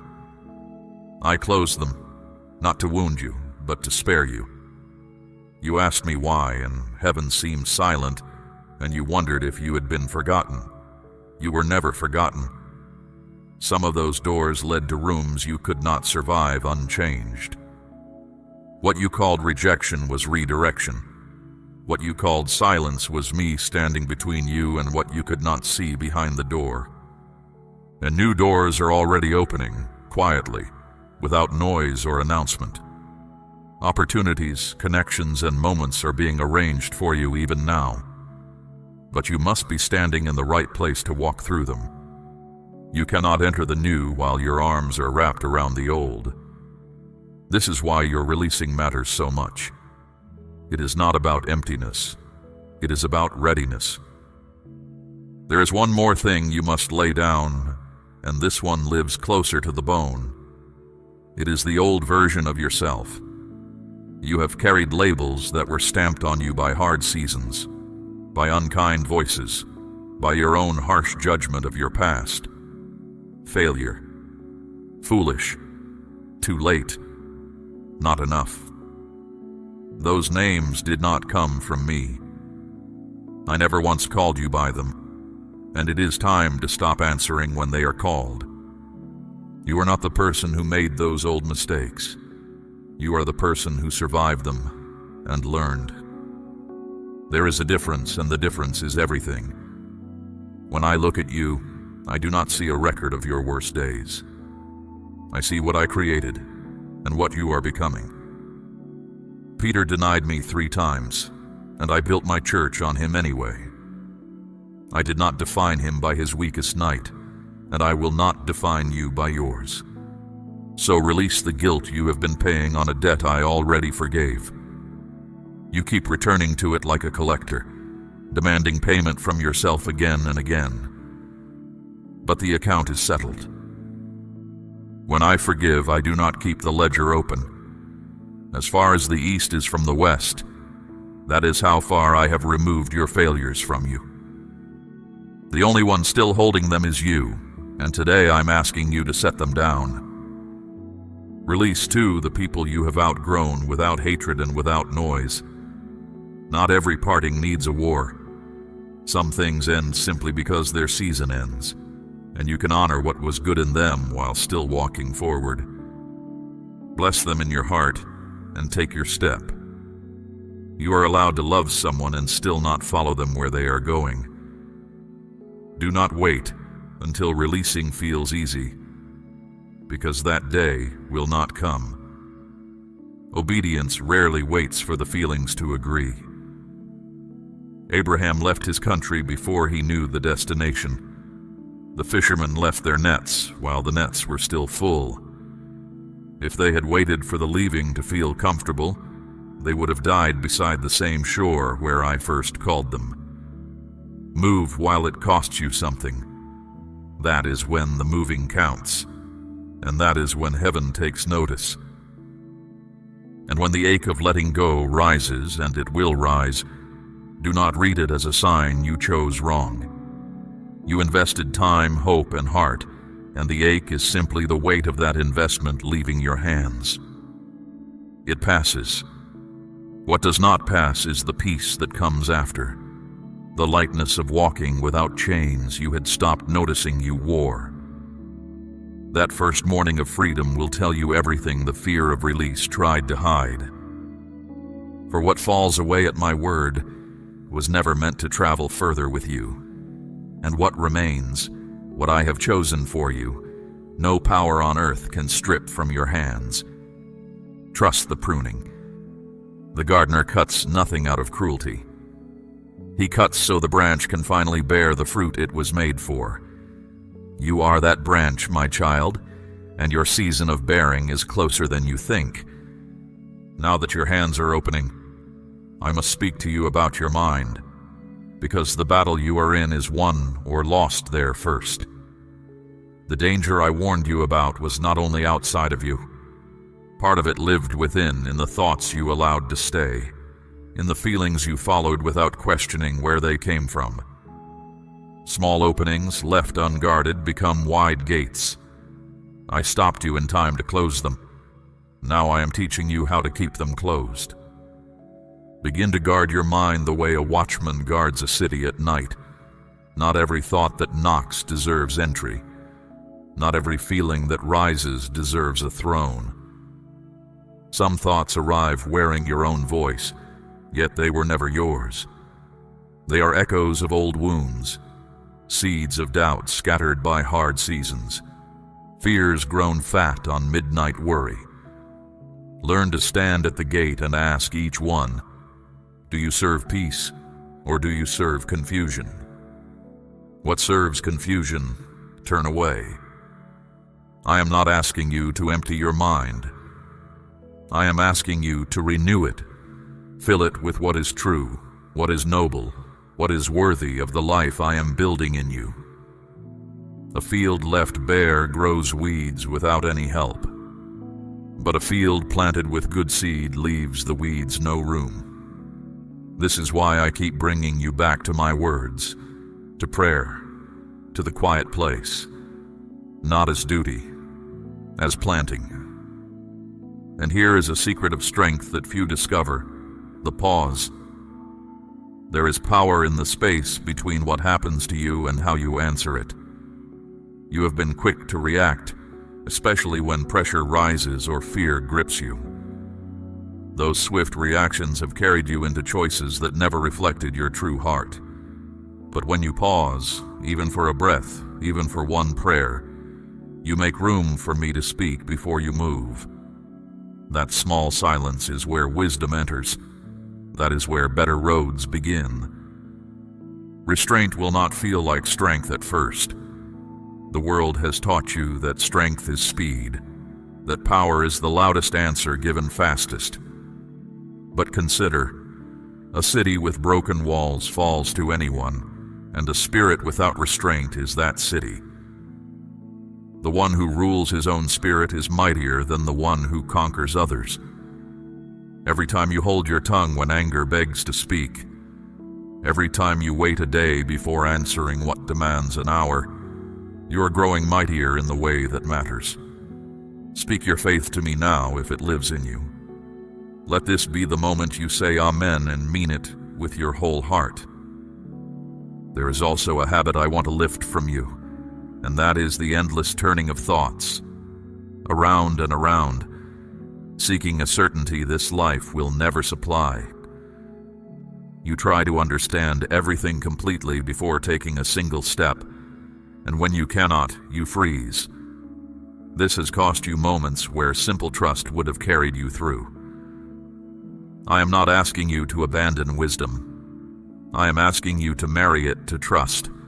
Not everything must be solved in your head before it can be lived in your life. Walking with me has always meant moving with a lamp, not a sunrise. My word lights the step in front of you, not the whole road to the horizon. Those who wait to see every mile before they move never move at all. But those who take the lit step find that the next one lights as they go.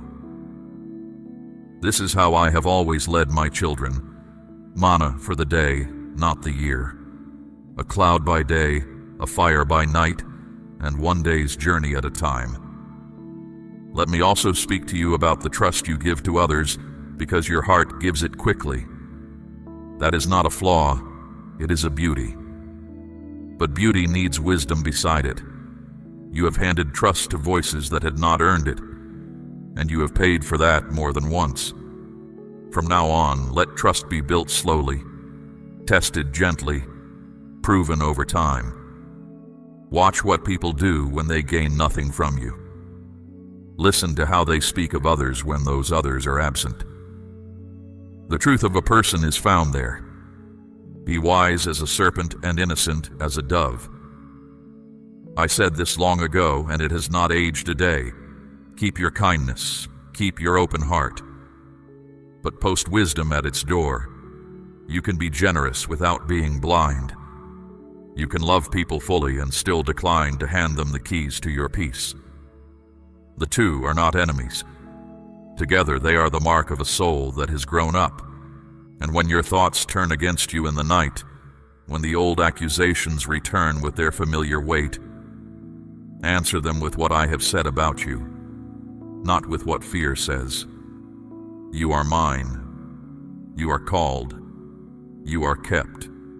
Say it aloud if you must, into the dark, because spoken truth scatters what silent worry feeds. The enemy of your soul has no new tricks. He repeats the old ones because they worked before. They stop working the day you stop believing them. I see how far your mind has already come. There was a time when a single hard word could hold your whole day hostage, when one closed door could convince you every door was locked. You are not there anymore. You recover faster. You question the darkness now instead of agreeing with it. This is growth of the deepest kind, the kind no one applauds because no one sees it. I see it, and I am telling you it has not been wasted. Keep tending this inner ground, my child, because everything you are about to receive will rest upon it. A renewed mind is not a luxury for the faithful. It is the foundation of the road ahead. Guard it, plant it, and give it rest, and it will carry you where your own strength never could. Let me now speak to you about timing, because so much of your frustration has grown from misreading my clock. You have wanted things to move quickly, to feel better immediately, to see results without delay. When they did not come on your schedule, you concluded that something was wrong, that perhaps I had turned my face away. Nothing was wrong. Fruit picked green is bitter, no matter how hungry the picker. Some of what you have begged me to hurry is still ripening, and I love you too much to hand it to you sour. Timing is not an obstacle to my promises. It is part of them. The seed and the harvest are joined by a season that cannot be skipped, and no farmer stands in his field shouting at the ground to move faster. He plants. He tends. He trusts the order I wrote into the earth itself. Your life obeys that same order. There is a time appointed for what concerns you, and it does not run late. It runs exact. So learn to wait with purpose rather than with frustration. Waiting with purpose means your hands stay busy with what is in front of you, while your heart stays open to what is ahead. It means you build, you serve, you grow, you pray, and you let tomorrow remain mine. The one who trusts does not pace the shore demanding the tide. He readies his nets because he knows the tide has never once failed to come. Now look around you, at your surroundings, at the company you keep, at the conversations you give yourself to. Some of them have been draining you more than you have admitted. You leave certain rooms heavier than you entered them. You end certain conversations feeling smaller, cloudier, further from yourself. That heaviness is information. It is telling you where your peace is leaking, and you must not ignore it any longer. You are allowed to create space from what drains you. This is not rejection, and it is not anger. It is stewardship. Your peace is not endless, and where you spend it decides what you have left for what matters. When you remain too long in places that trouble your spirit, my voice becomes harder for you to hear. Not because I speak more softly, but because the noise around you grows louder. Protect the quiet in which you can find me. Guard it like the treasure it is. There is also an approval you have been seeking that you must stop chasing. You have measured too many choices by how they would look to others, by who might question you, by whose voice would grow cold if you obeyed me instead of them. My child, you cannot follow me fully while glancing sideways for permission. The fear of man is a snare, and you have felt its wire around your ankle more than once. Those who walk with me answer to me, and that answer is enough. You do not owe the watching world an explanation for every step of obedience. Sometimes the strongest choice is made quietly, without defense, without announcement. Let them wonder. Understanding may come to them later, or it may never come, and either way, your path remains your path. Noah built in the open for years while others shook their heads. The rain answered every question they ever asked him. And while you wait and release and grow quiet, know this: things are moving where you cannot see.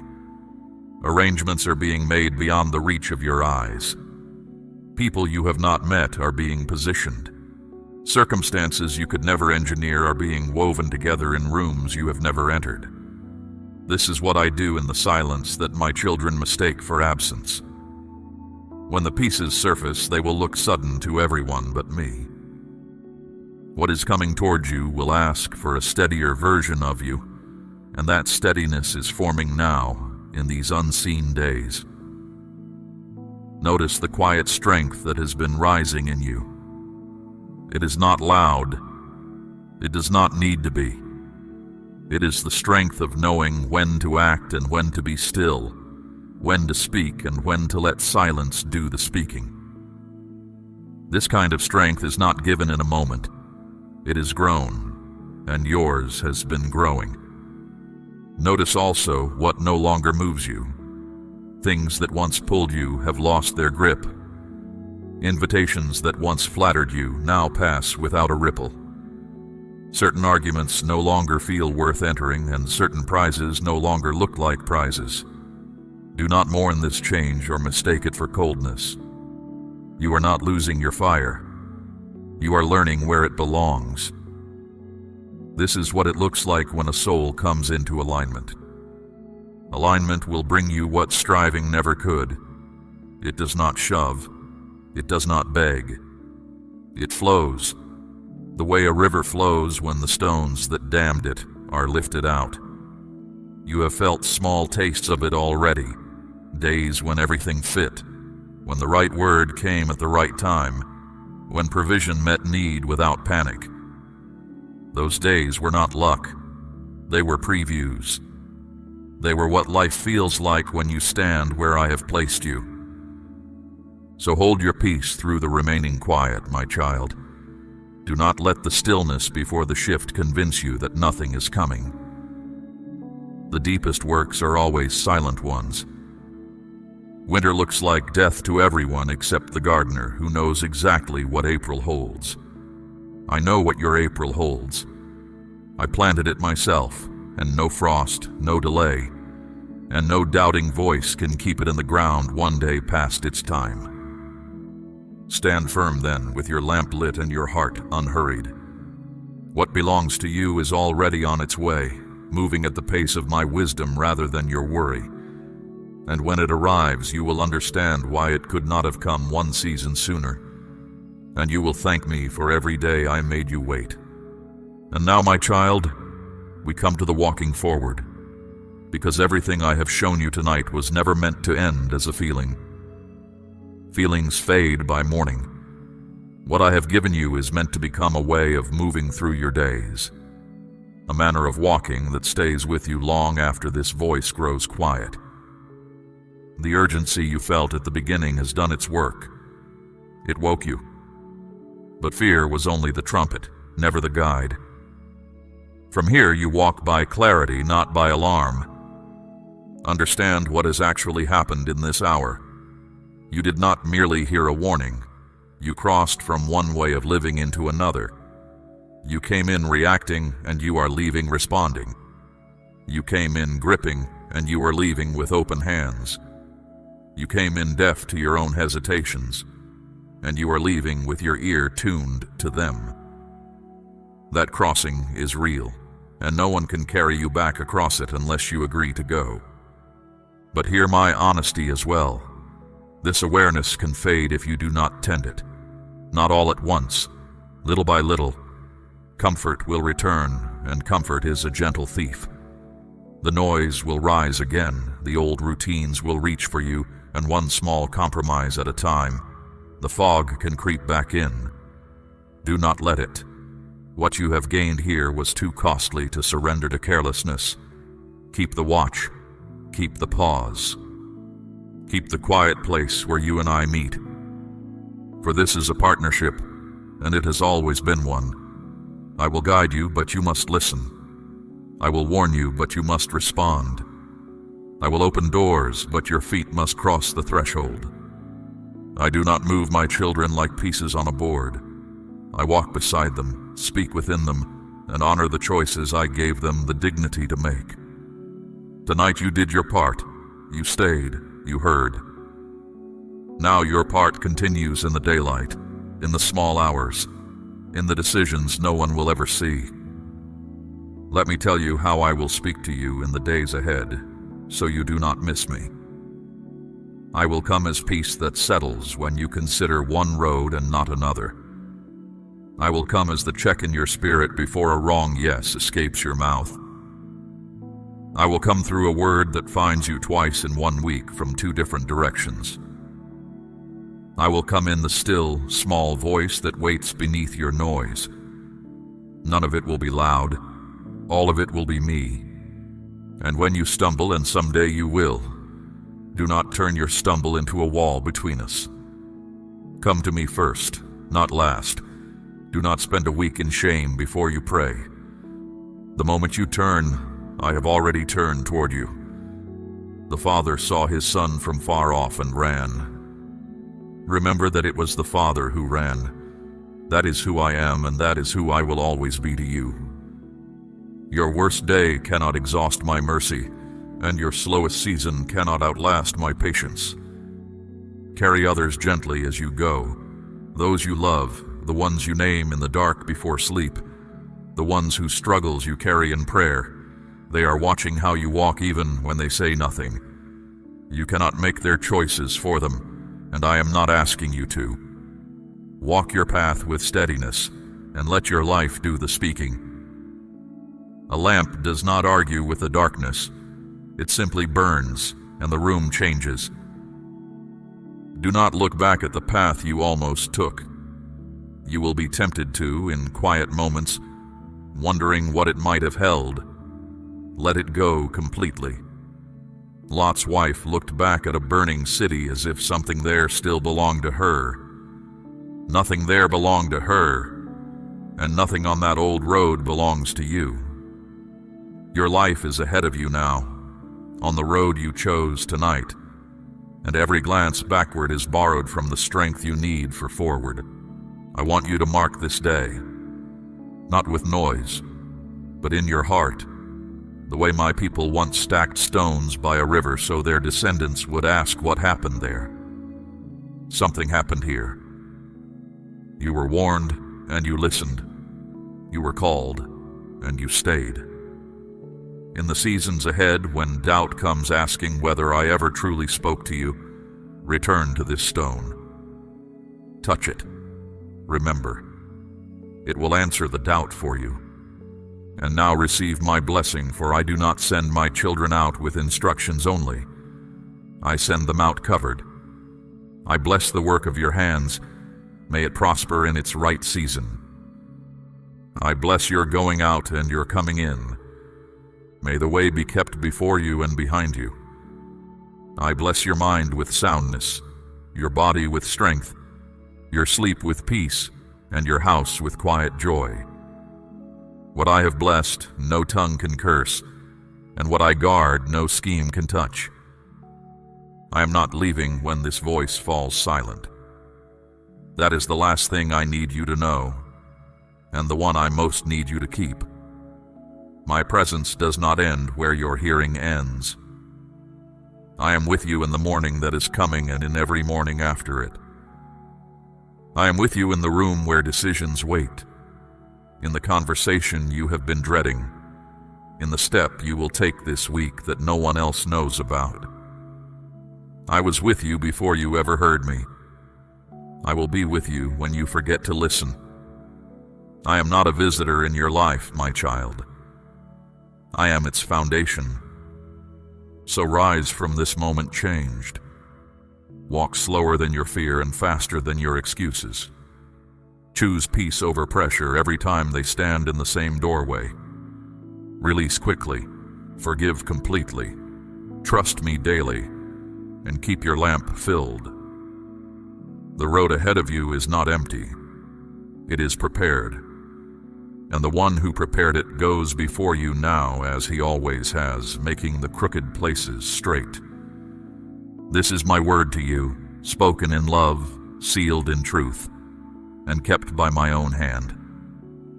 Nothing that was said here will fall to the ground. Now stand, beloved, and answer your God. If you receive everything I have spoken over your life today, seal it now with your amen of faith. We run on viewer support only. For exclusive member-only content, scan the QR or see the pinned comment. God bless you.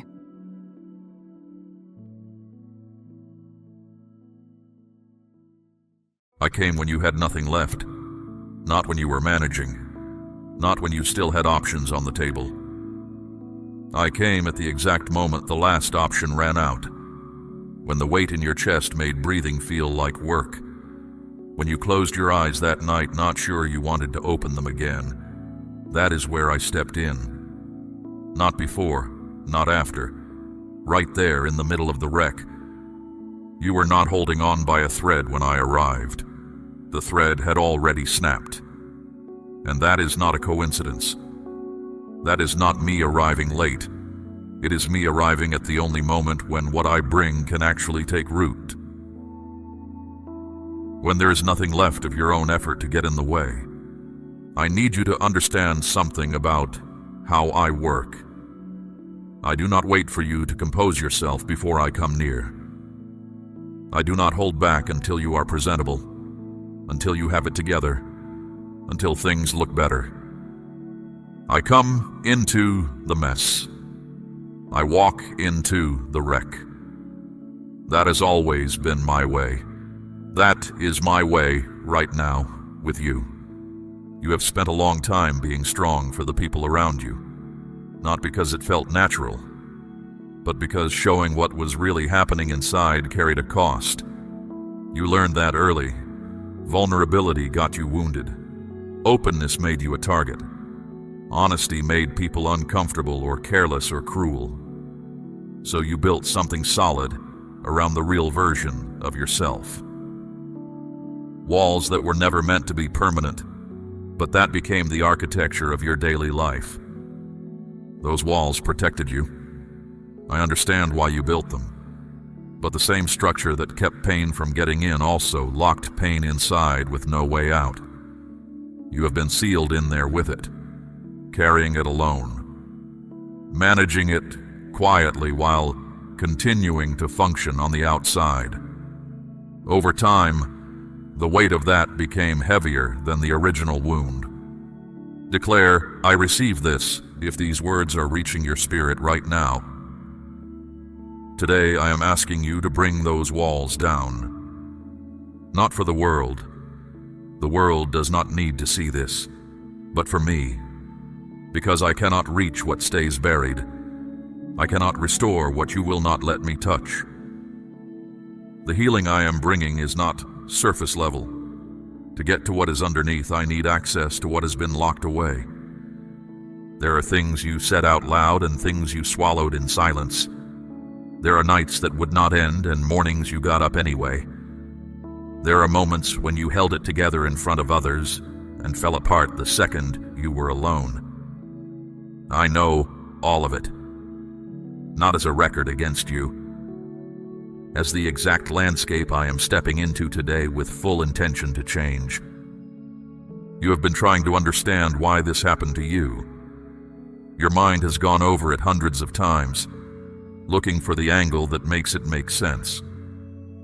The answer that would make the pain feel worthwhile. You have not found it, because that kind of answer does not come from analysis. It does not come from working through it harder or thinking about it longer. What I am bringing you today goes past the mind. It reaches the place where the damage actually lives. What broke you was not random. I am not telling you it was good or that it should have happened the way it did. But I will tell you this. I did not leave you to face it alone. I have been present in this situation longer than you have been aware of me. Every turn it took, I was already there, not watching from a safe distance. Inside the situation with you, working. You are still here. Let that settle for a moment.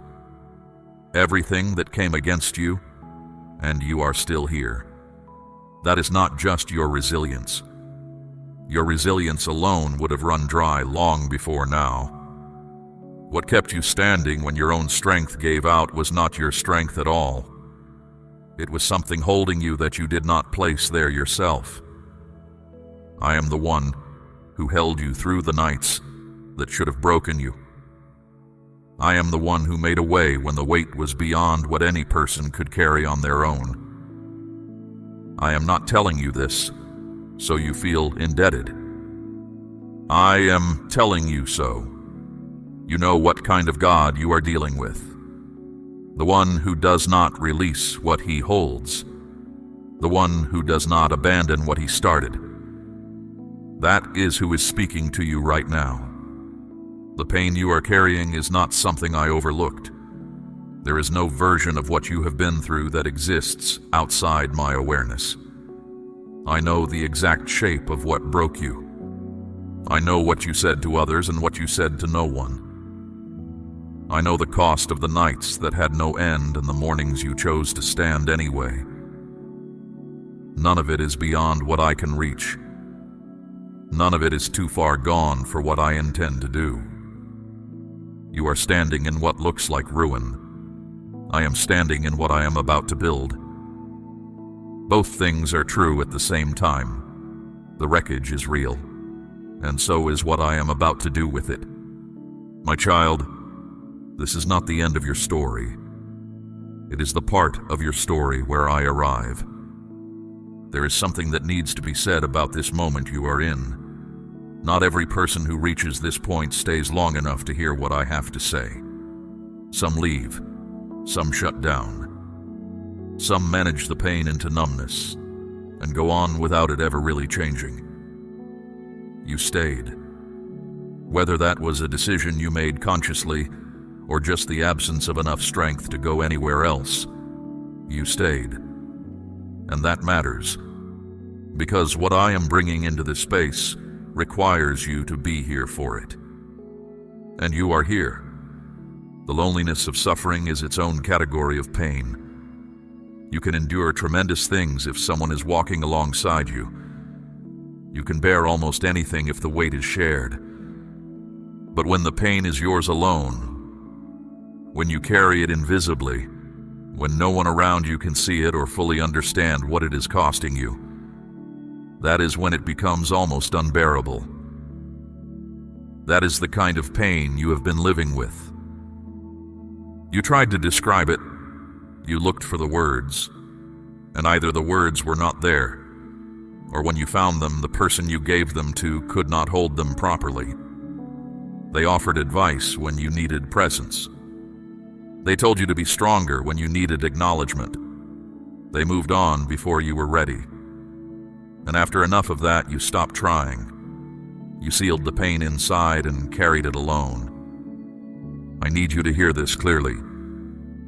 Your pain is not dramatic.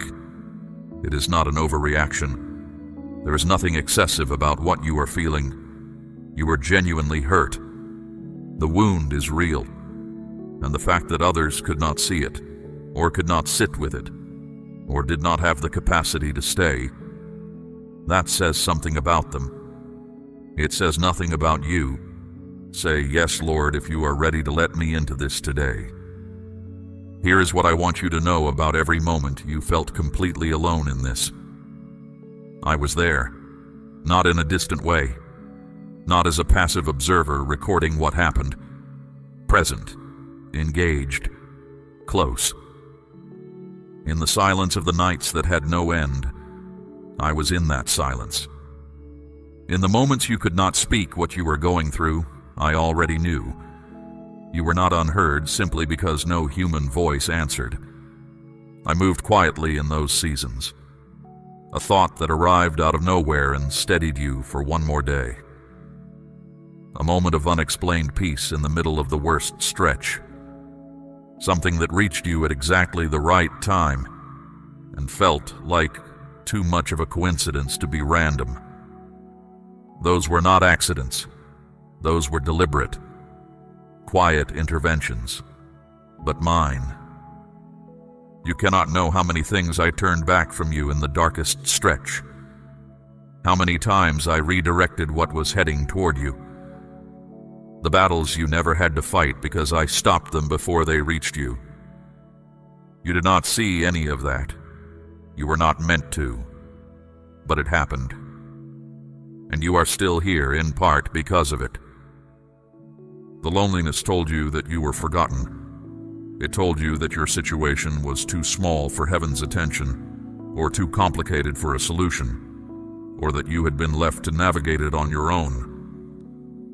Every one of those was a lie. The loneliness of pain is one of the cruelest distortions in existence, because it takes a wound that is already real and adds a false verdict to it. That verdict is not what I say about you. You are not a person I am tolerating from a distance. You are not a case number. You are not someone whose prayers are stacking up unanswered. You are the one I am speaking to right now, directly, specifically, with full attention. This is not a general broadcast. It is a personal word, and what I have to say to you is shaped by your actual situation. Your history, your story. I know every detail of it. Your suffering did not happen in a vacuum. I was watching, not like a distant audience observing a spectacle, but like a father who cannot leave the room no matter what happens. There is no depth of pain that put you outside my reach. There is no darkness that made you invisible to me. You felt alone. That feeling was real. But the feeling was not the truth. The truth was that I was right there. I know what it cost you to keep going on the days you had no reason to. I know the specific conversations that cut deeper than they should have. I know the moment you realized a certain person was not going to come through for you. I know the night you decided not to ask for help anymore because asking had produced too much disappointment. I know all of it. None of it changed how I see you. None of it altered what I intend to do in your life. You have been seen, not from a vantage point outside your pain, but from inside it. That is where I have been all along, and now I am moving. Not just to comfort you, but to change the actual situation. What I am doing goes beyond words that lift you for a season. It goes to the source. It addresses the root. And when I am finished, the isolation you carried will not just be managed. It will be replaced by something you have not yet experienced. The deep, settled knowledge that you are held. The double weight you have been carrying, the actual pain and the isolation of carrying it, ends here. Not because the circumstances have all changed yet, but because I am stepping into both, into the wound itself, and into the empty space around it that felt so hollow. I am filling that space. You are not alone in this. You have not been. And from this point forward, that truth needs to settle in you like a foundation. Not a feeling that comes and goes, but a fact you return to even when the feeling is gone. What I am about to do in your life is not a surface adjustment. It is not a patch over the damage. Many things that call themselves healing are really just management. They keep the wound from getting worse, but they do not close it. They reduce the symptoms without reaching the cause. What I am bringing is different. I am going to the origin of the pain, the actual source. And that requires something from you that is harder than endurance. It requires honesty about what is actually there. There are rooms inside you that have been locked for a long time, not out of stubbornness, out of protection. You shut those doors because what was behind them was too heavy to carry and too dangerous to expose. You learned that bringing certain things into the light meant becoming vulnerable in ways that had cost you before. So you locked the doors and kept moving. Life, to outside observers, appeared to continue normally. But those rooms do not stay still. What is sealed inside does not remain contained forever. It finds other exits. It surfaces as responses that seem disproportionate, as a heaviness with no clear source, as a pattern that repeats across different situations and different people, because the root of it has never been addressed.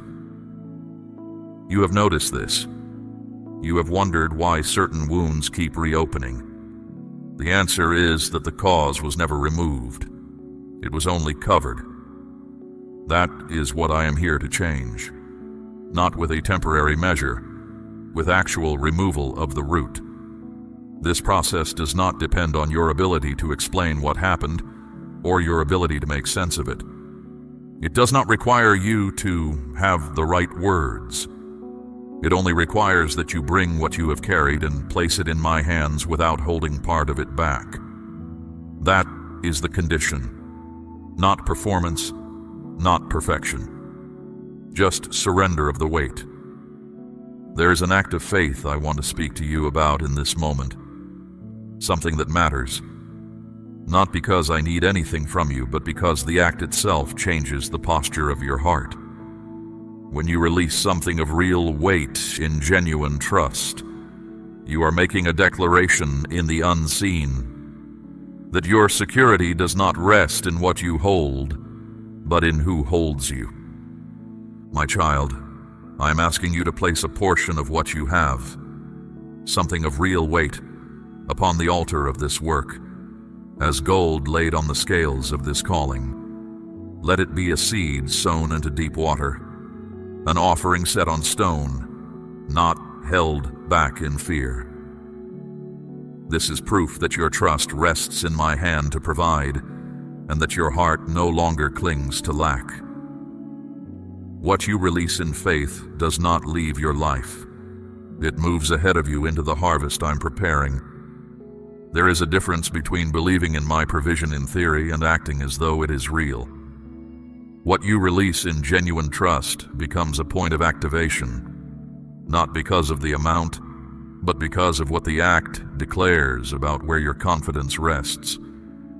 It declares that I am your source, that what you have comes from me and can be returned to me, that you are not holding on to survival with clenched hands, but walking open-handed with a God who does not run short.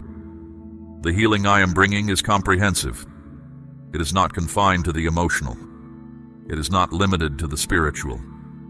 Every area that has suffered damage is within the range of what I am addressing now. The places that have been stuck for years, the doors that have seemed permanently closed, the ground that has felt like it produces nothing, no matter how much effort you put in. I am moving through all of it, not in sequence, in fullness. You have been reaching toward me for a long time. Some of those prayers were spoken with full faith. Some were spoken with doubt, but you said them anyway. Some were spoken when you had almost nothing left to believe with. Just the decision to reach out one more time, even though the last time felt like silence. I received all of it, not based on the strength of the faith behind each prayer, but because you kept coming. That persistence is its own kind of faith. I have not missed a single moment of it. The thing about deep healing is that it asks you to feel things you have been successfully avoiding. That is not punishment. It is the only way through. You cannot drive around a wound to get past it. You have to go through it to reach the other side.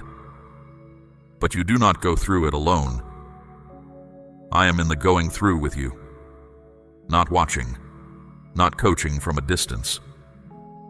Present in every part of it, carrying what you cannot carry, moving through what would stop you on your own. What is coming on the other side of this is not a slightly improved version of what you have known. It is new ground, a life that does not look like the one you have been managing. I am not restoring you to where you were before the pain. I am taking you somewhere you have not been yet. The destination I am building toward is not a return to the past. It is a forward movement into something that has been waiting for this exact season, for the work happening right now to be complete. My child, the doors I open are not the ones you could have unlocked yourself. The path I am carving is not one you could have found on your own. What is ahead of you was designed for who you are becoming through this, not who you were when it started. It was always the plan. The plan has not changed. It is still in motion. There is something that happened in you during the hardest stretch, something that did not happen because of the pain, but that could not have surfaced any other way. The difficulty did not manufacture it. It uncovered it. Certain things in a person only become visible under pressure. Certain strengths only emerge when the comfortable options are removed. What I saw in you in your lowest season was not a weaker version of you. It was a version you had never had to bring to the surface before. I watched how you moved through what should have stopped you, how you got up on days when you had nothing left, how you kept reaching, even a threat of it, in conditions where reaching made no logical sense. That is not ordinary. That is not something every person does. And it did not come from nowhere.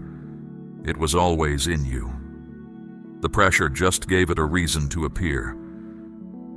Joseph is someone I want you to think about, not as a tidy parable, but as a real account of how I work. He was betrayed by those closest to him. He was sold and discarded, and left in a place with no exit and no advocate.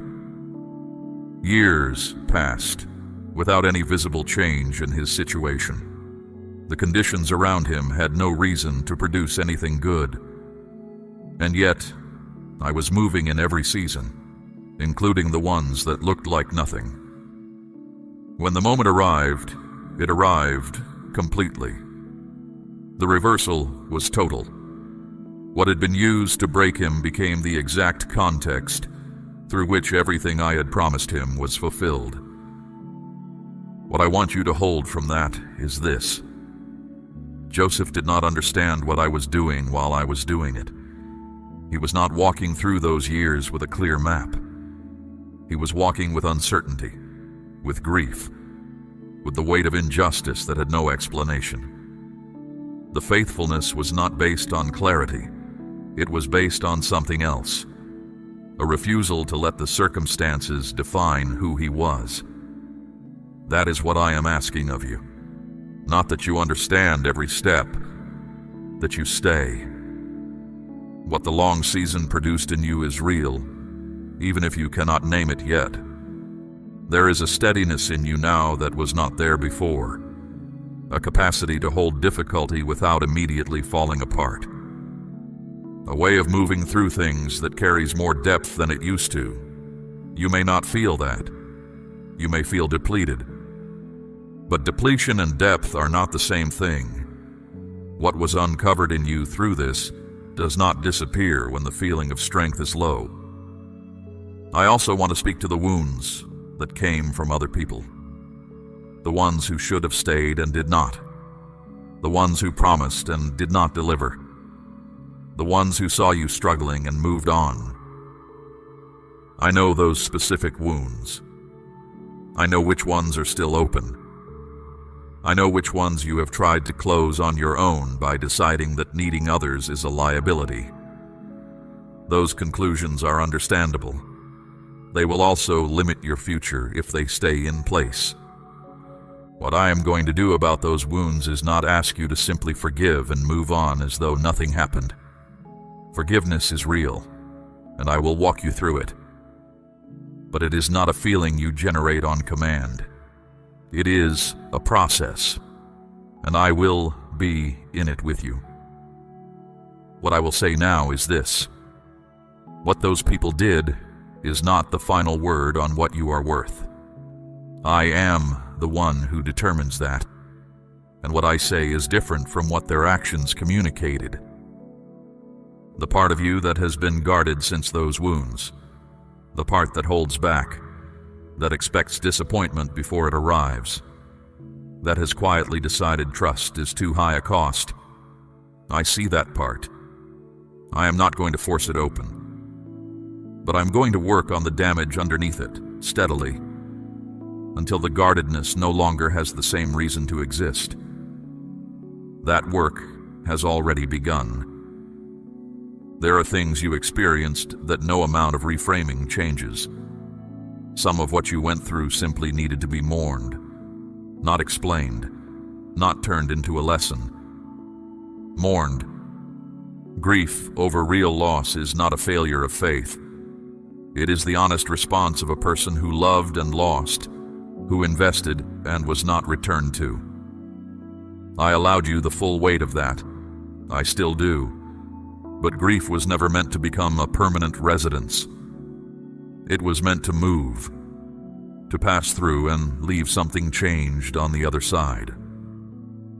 What I am bringing you into now involves movement, out of the ground where you have been standing, and into territory that is already prepared. That move is not a betrayal of the past. It is simply what comes next, and I am the one leading it. You are not going to this new place the way you would have gone before all this happened. Something in the way you move has changed. The way you listen is deeper.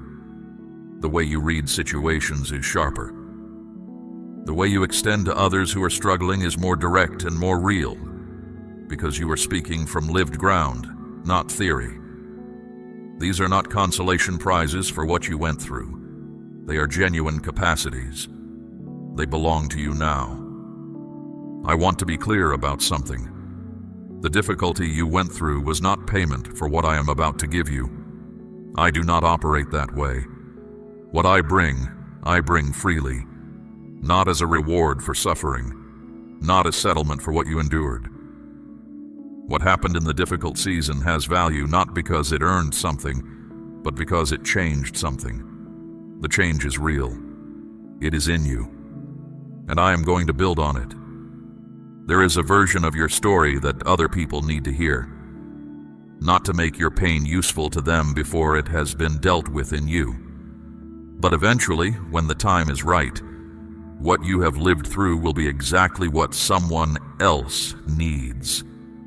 Not a polished account with the struggle edited out, the real account, with the weight still in it. That kind of testimony opens something in a person that no amount of doctrine can. I know when that time will come. You do not need to carry that as a pressure now. Just know that nothing you went through was wasted. I do not waste anything. You have reached the point where what I am doing is going to become visible.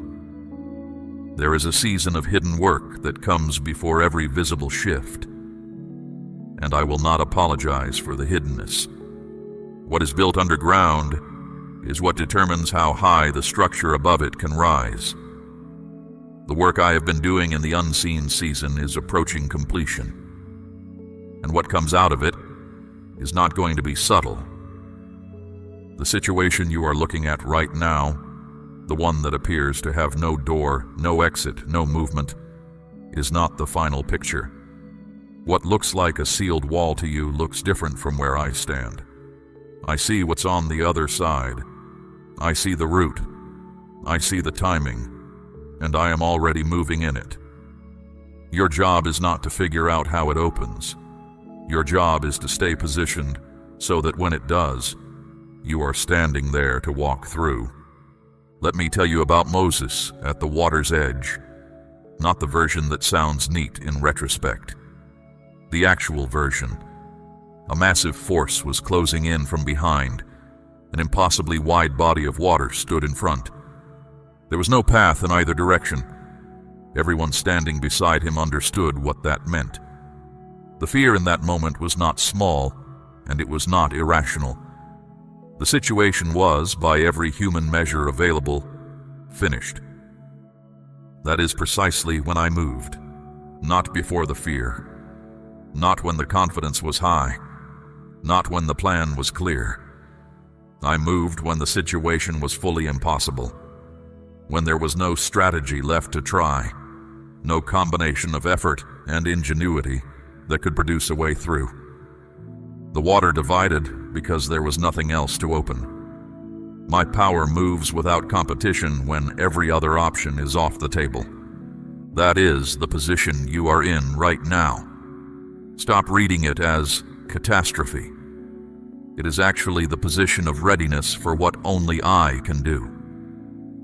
Declare, I trust you, Lord, if you are choosing to believe this today. What I am opening for you in this next season is not something you could have accessed before now. The door I am bringing you to requires the person you have become through this, not the person you were at the start. There are levels of responsibility ahead that would have broken you before this season. There are relationships ahead that required you to be a certain kind of person before they could survive contact with you. What is coming was always coming, but it needed you to be someone specific to receive it without it destroying you. The new ground I am releasing includes territory in your relationships. The connections that have been dry or painful or absent. I am moving in those. Not every broken relationship will be rebuilt. Some closures were right and final.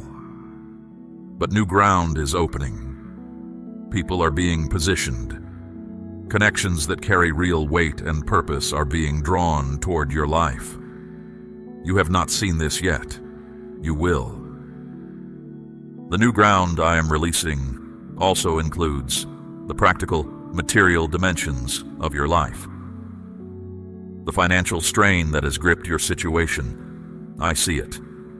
I know what it has cost in stress, in limitation, in the constant calculation of what is possible and what is not. That grip is being loosened. I am moving in the practical places. Not because you are more deserving now, but because my timing operates on a pattern that yours does not always follow. My provision for your life was never absent. The delivery is arriving now. There is a pace to what I do that does not always match the pace you want. I work on foundations before I build above them. I prepare conditions before I send what is needed into them. And the preparation often happens in ways you cannot observe.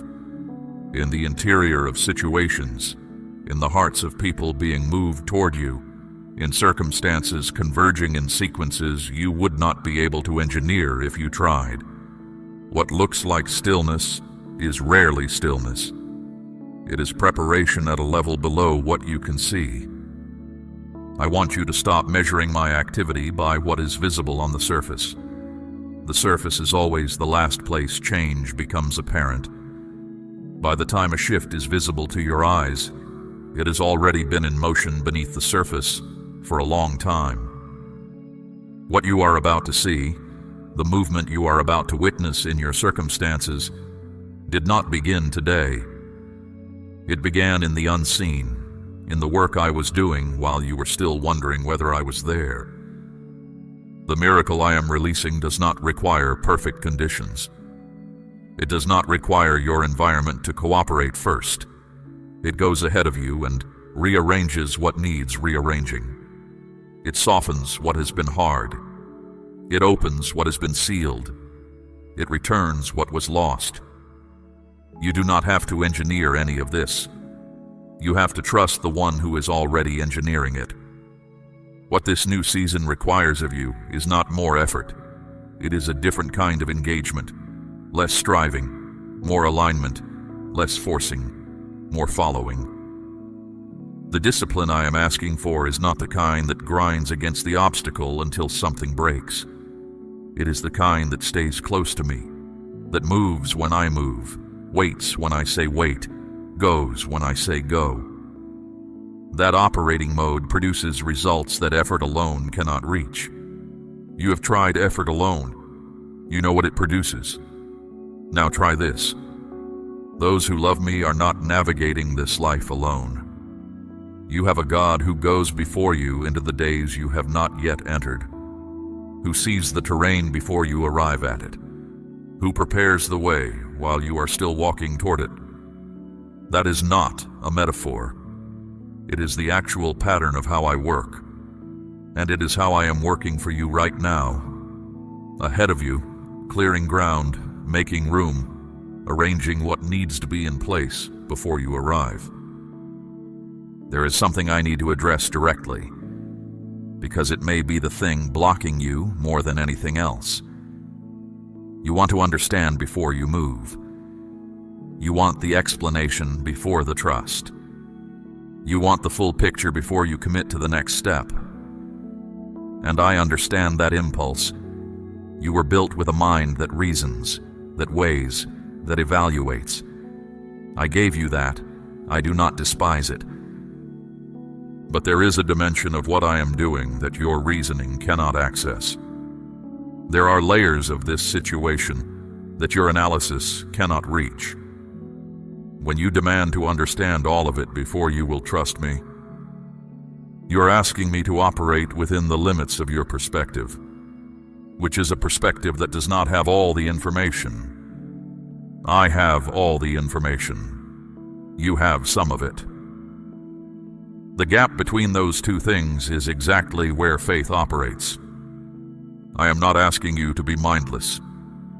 I am asking you to acknowledge the limits of your own view and trust the one with the wider one. That is not weakness. That is the most sensible response available to a person who genuinely believes they are dealing with God. If I am who I say I am, then walking without full understanding is not reckless. It is the only rational thing to do.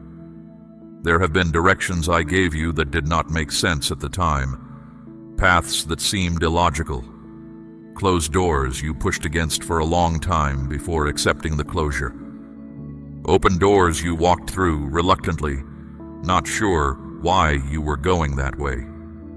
In each case, what seemed strange from your position had a reason from mine. I was not being arbitrary. I was operating from knowledge you did not have access to yet. There is a version of trust that only becomes possible after you have been through what you have been through. The kind built on something more than inspiration or good circumstances. The kind that holds in conditions where every visible indicator argues against it. That is the trust you have been developing. It did not feel like development while it was happening. It felt like surviving. But the result is a depth of reliance that cannot be produced any other way. You are not the same person who entered this season. The way you process things has changed. You do not react the way you used to. The things that used to send you into a spiral take longer to reach that point, or do not reach it at all. The people and situations that used to have a hold over you have less grip now. That is not something you manufactured. That is the result of real work being done. And that change is permanent. You are not going to slide back to who you were before this. The identity I am establishing in you is not dependent on your circumstances being comfortable. It does not require external validation to hold its shape. It is not contingent on people understanding you, or approving of what you're doing, or believing in where you're going. It is rooted in what I say about you. And what I say does not change with the season. It does not adjust based on your performance or your feelings or the state of your situation. What I say is this: you're mine. You're called. You're equipped for what is ahead. The path is not fully visible from where you stand. That is not a design flaw. That is how I walk with people, close enough that they need to stay close to me to see the next step.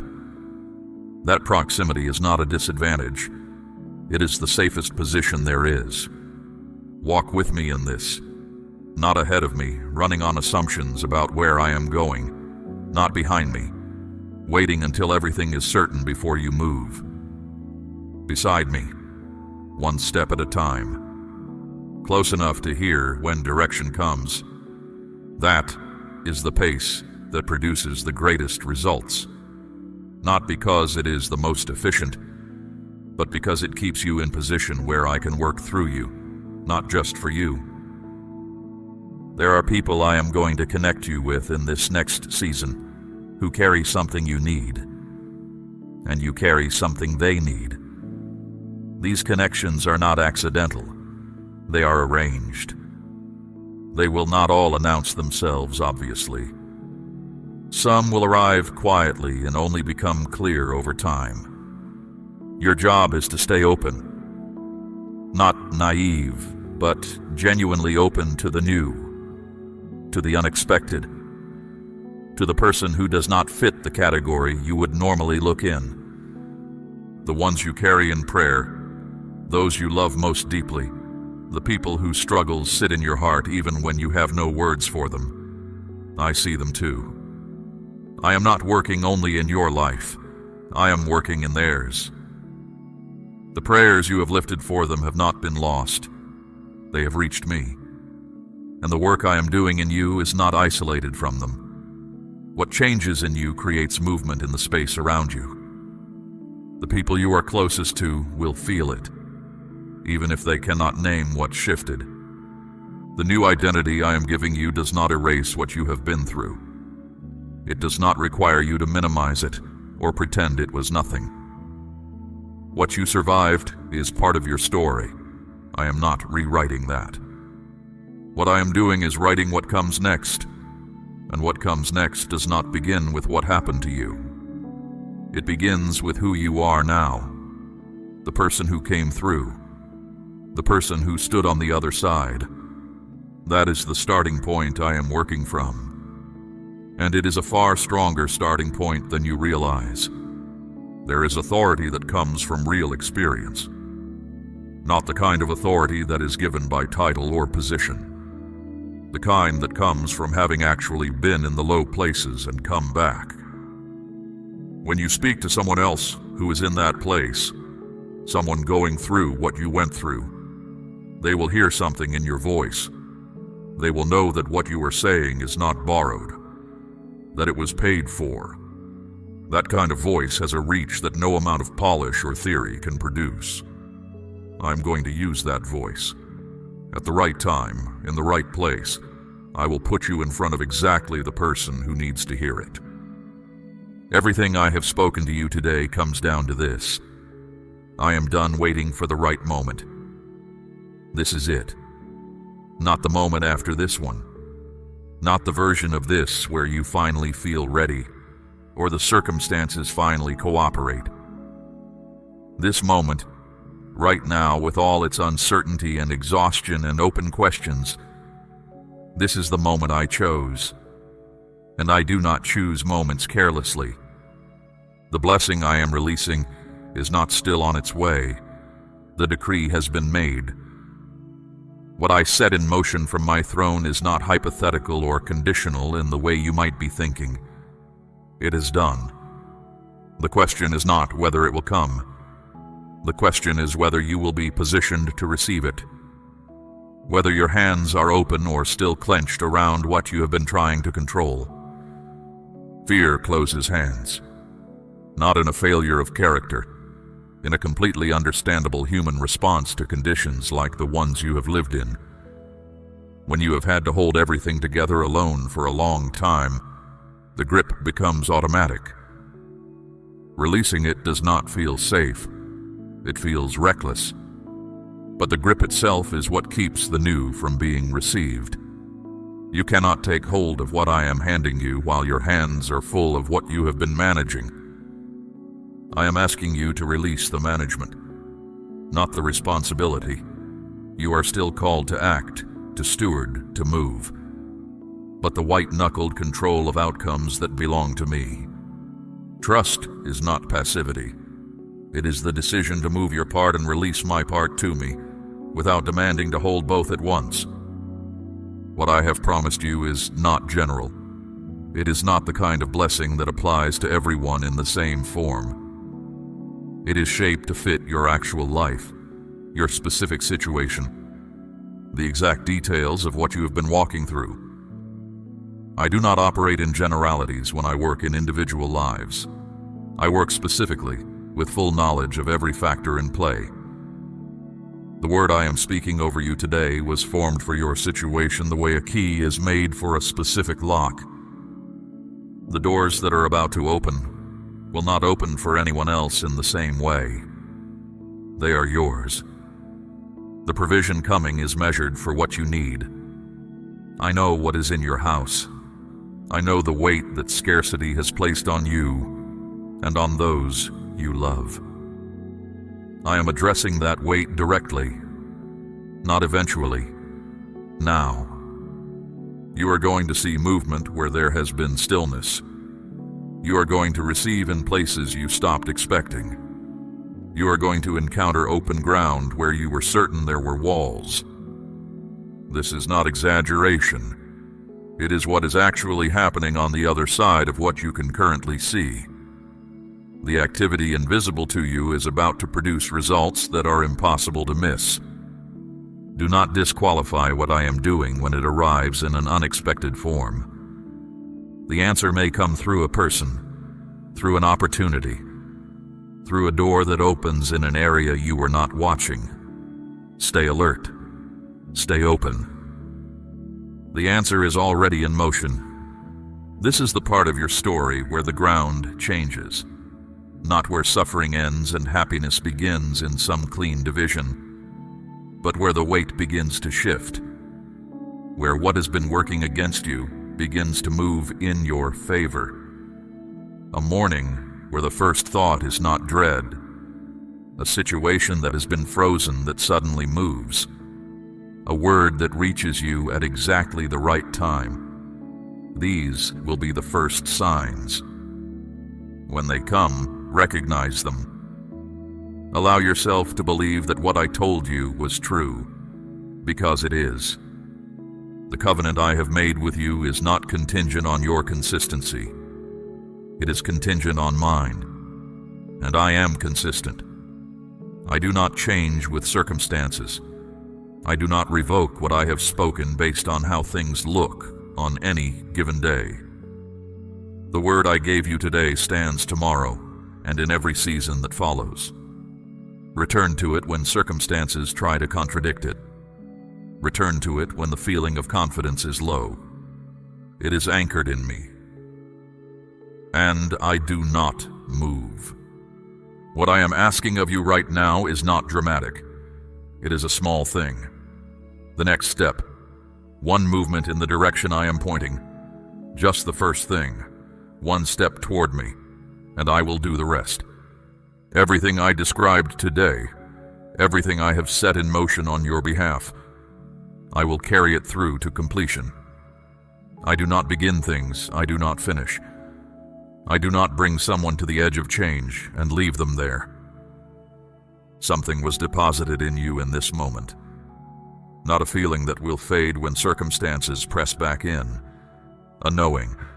A shift in the foundational layer of what you believe is possible for your life. That shift is real. It is permanent. It is going to continue working in you long after this moment has passed. The ones you love, the ones you carry in prayer, they are in my hands too. I am not working only in your corner. I am working in theirs. The things you have asked me for on their behalf have been received. Continue to bring them to me. I hear every prayer for those closest to your heart, and I am moving in their situations with the same intention I am moving in yours. The future I am walking you toward is not a modest upgrade of the past. It is new territory, ground that belongs to who you are now, built for this moment, and you are walking into it, one step at a time, with me beside you, holding what you cannot hold, making what is impossible into what is real. Say, I am ready, if you are stepping into everything I have spoken over you today. We run on viewer support only. For exclusive member-only content, scan the QR or see the pinned comment. God bless you.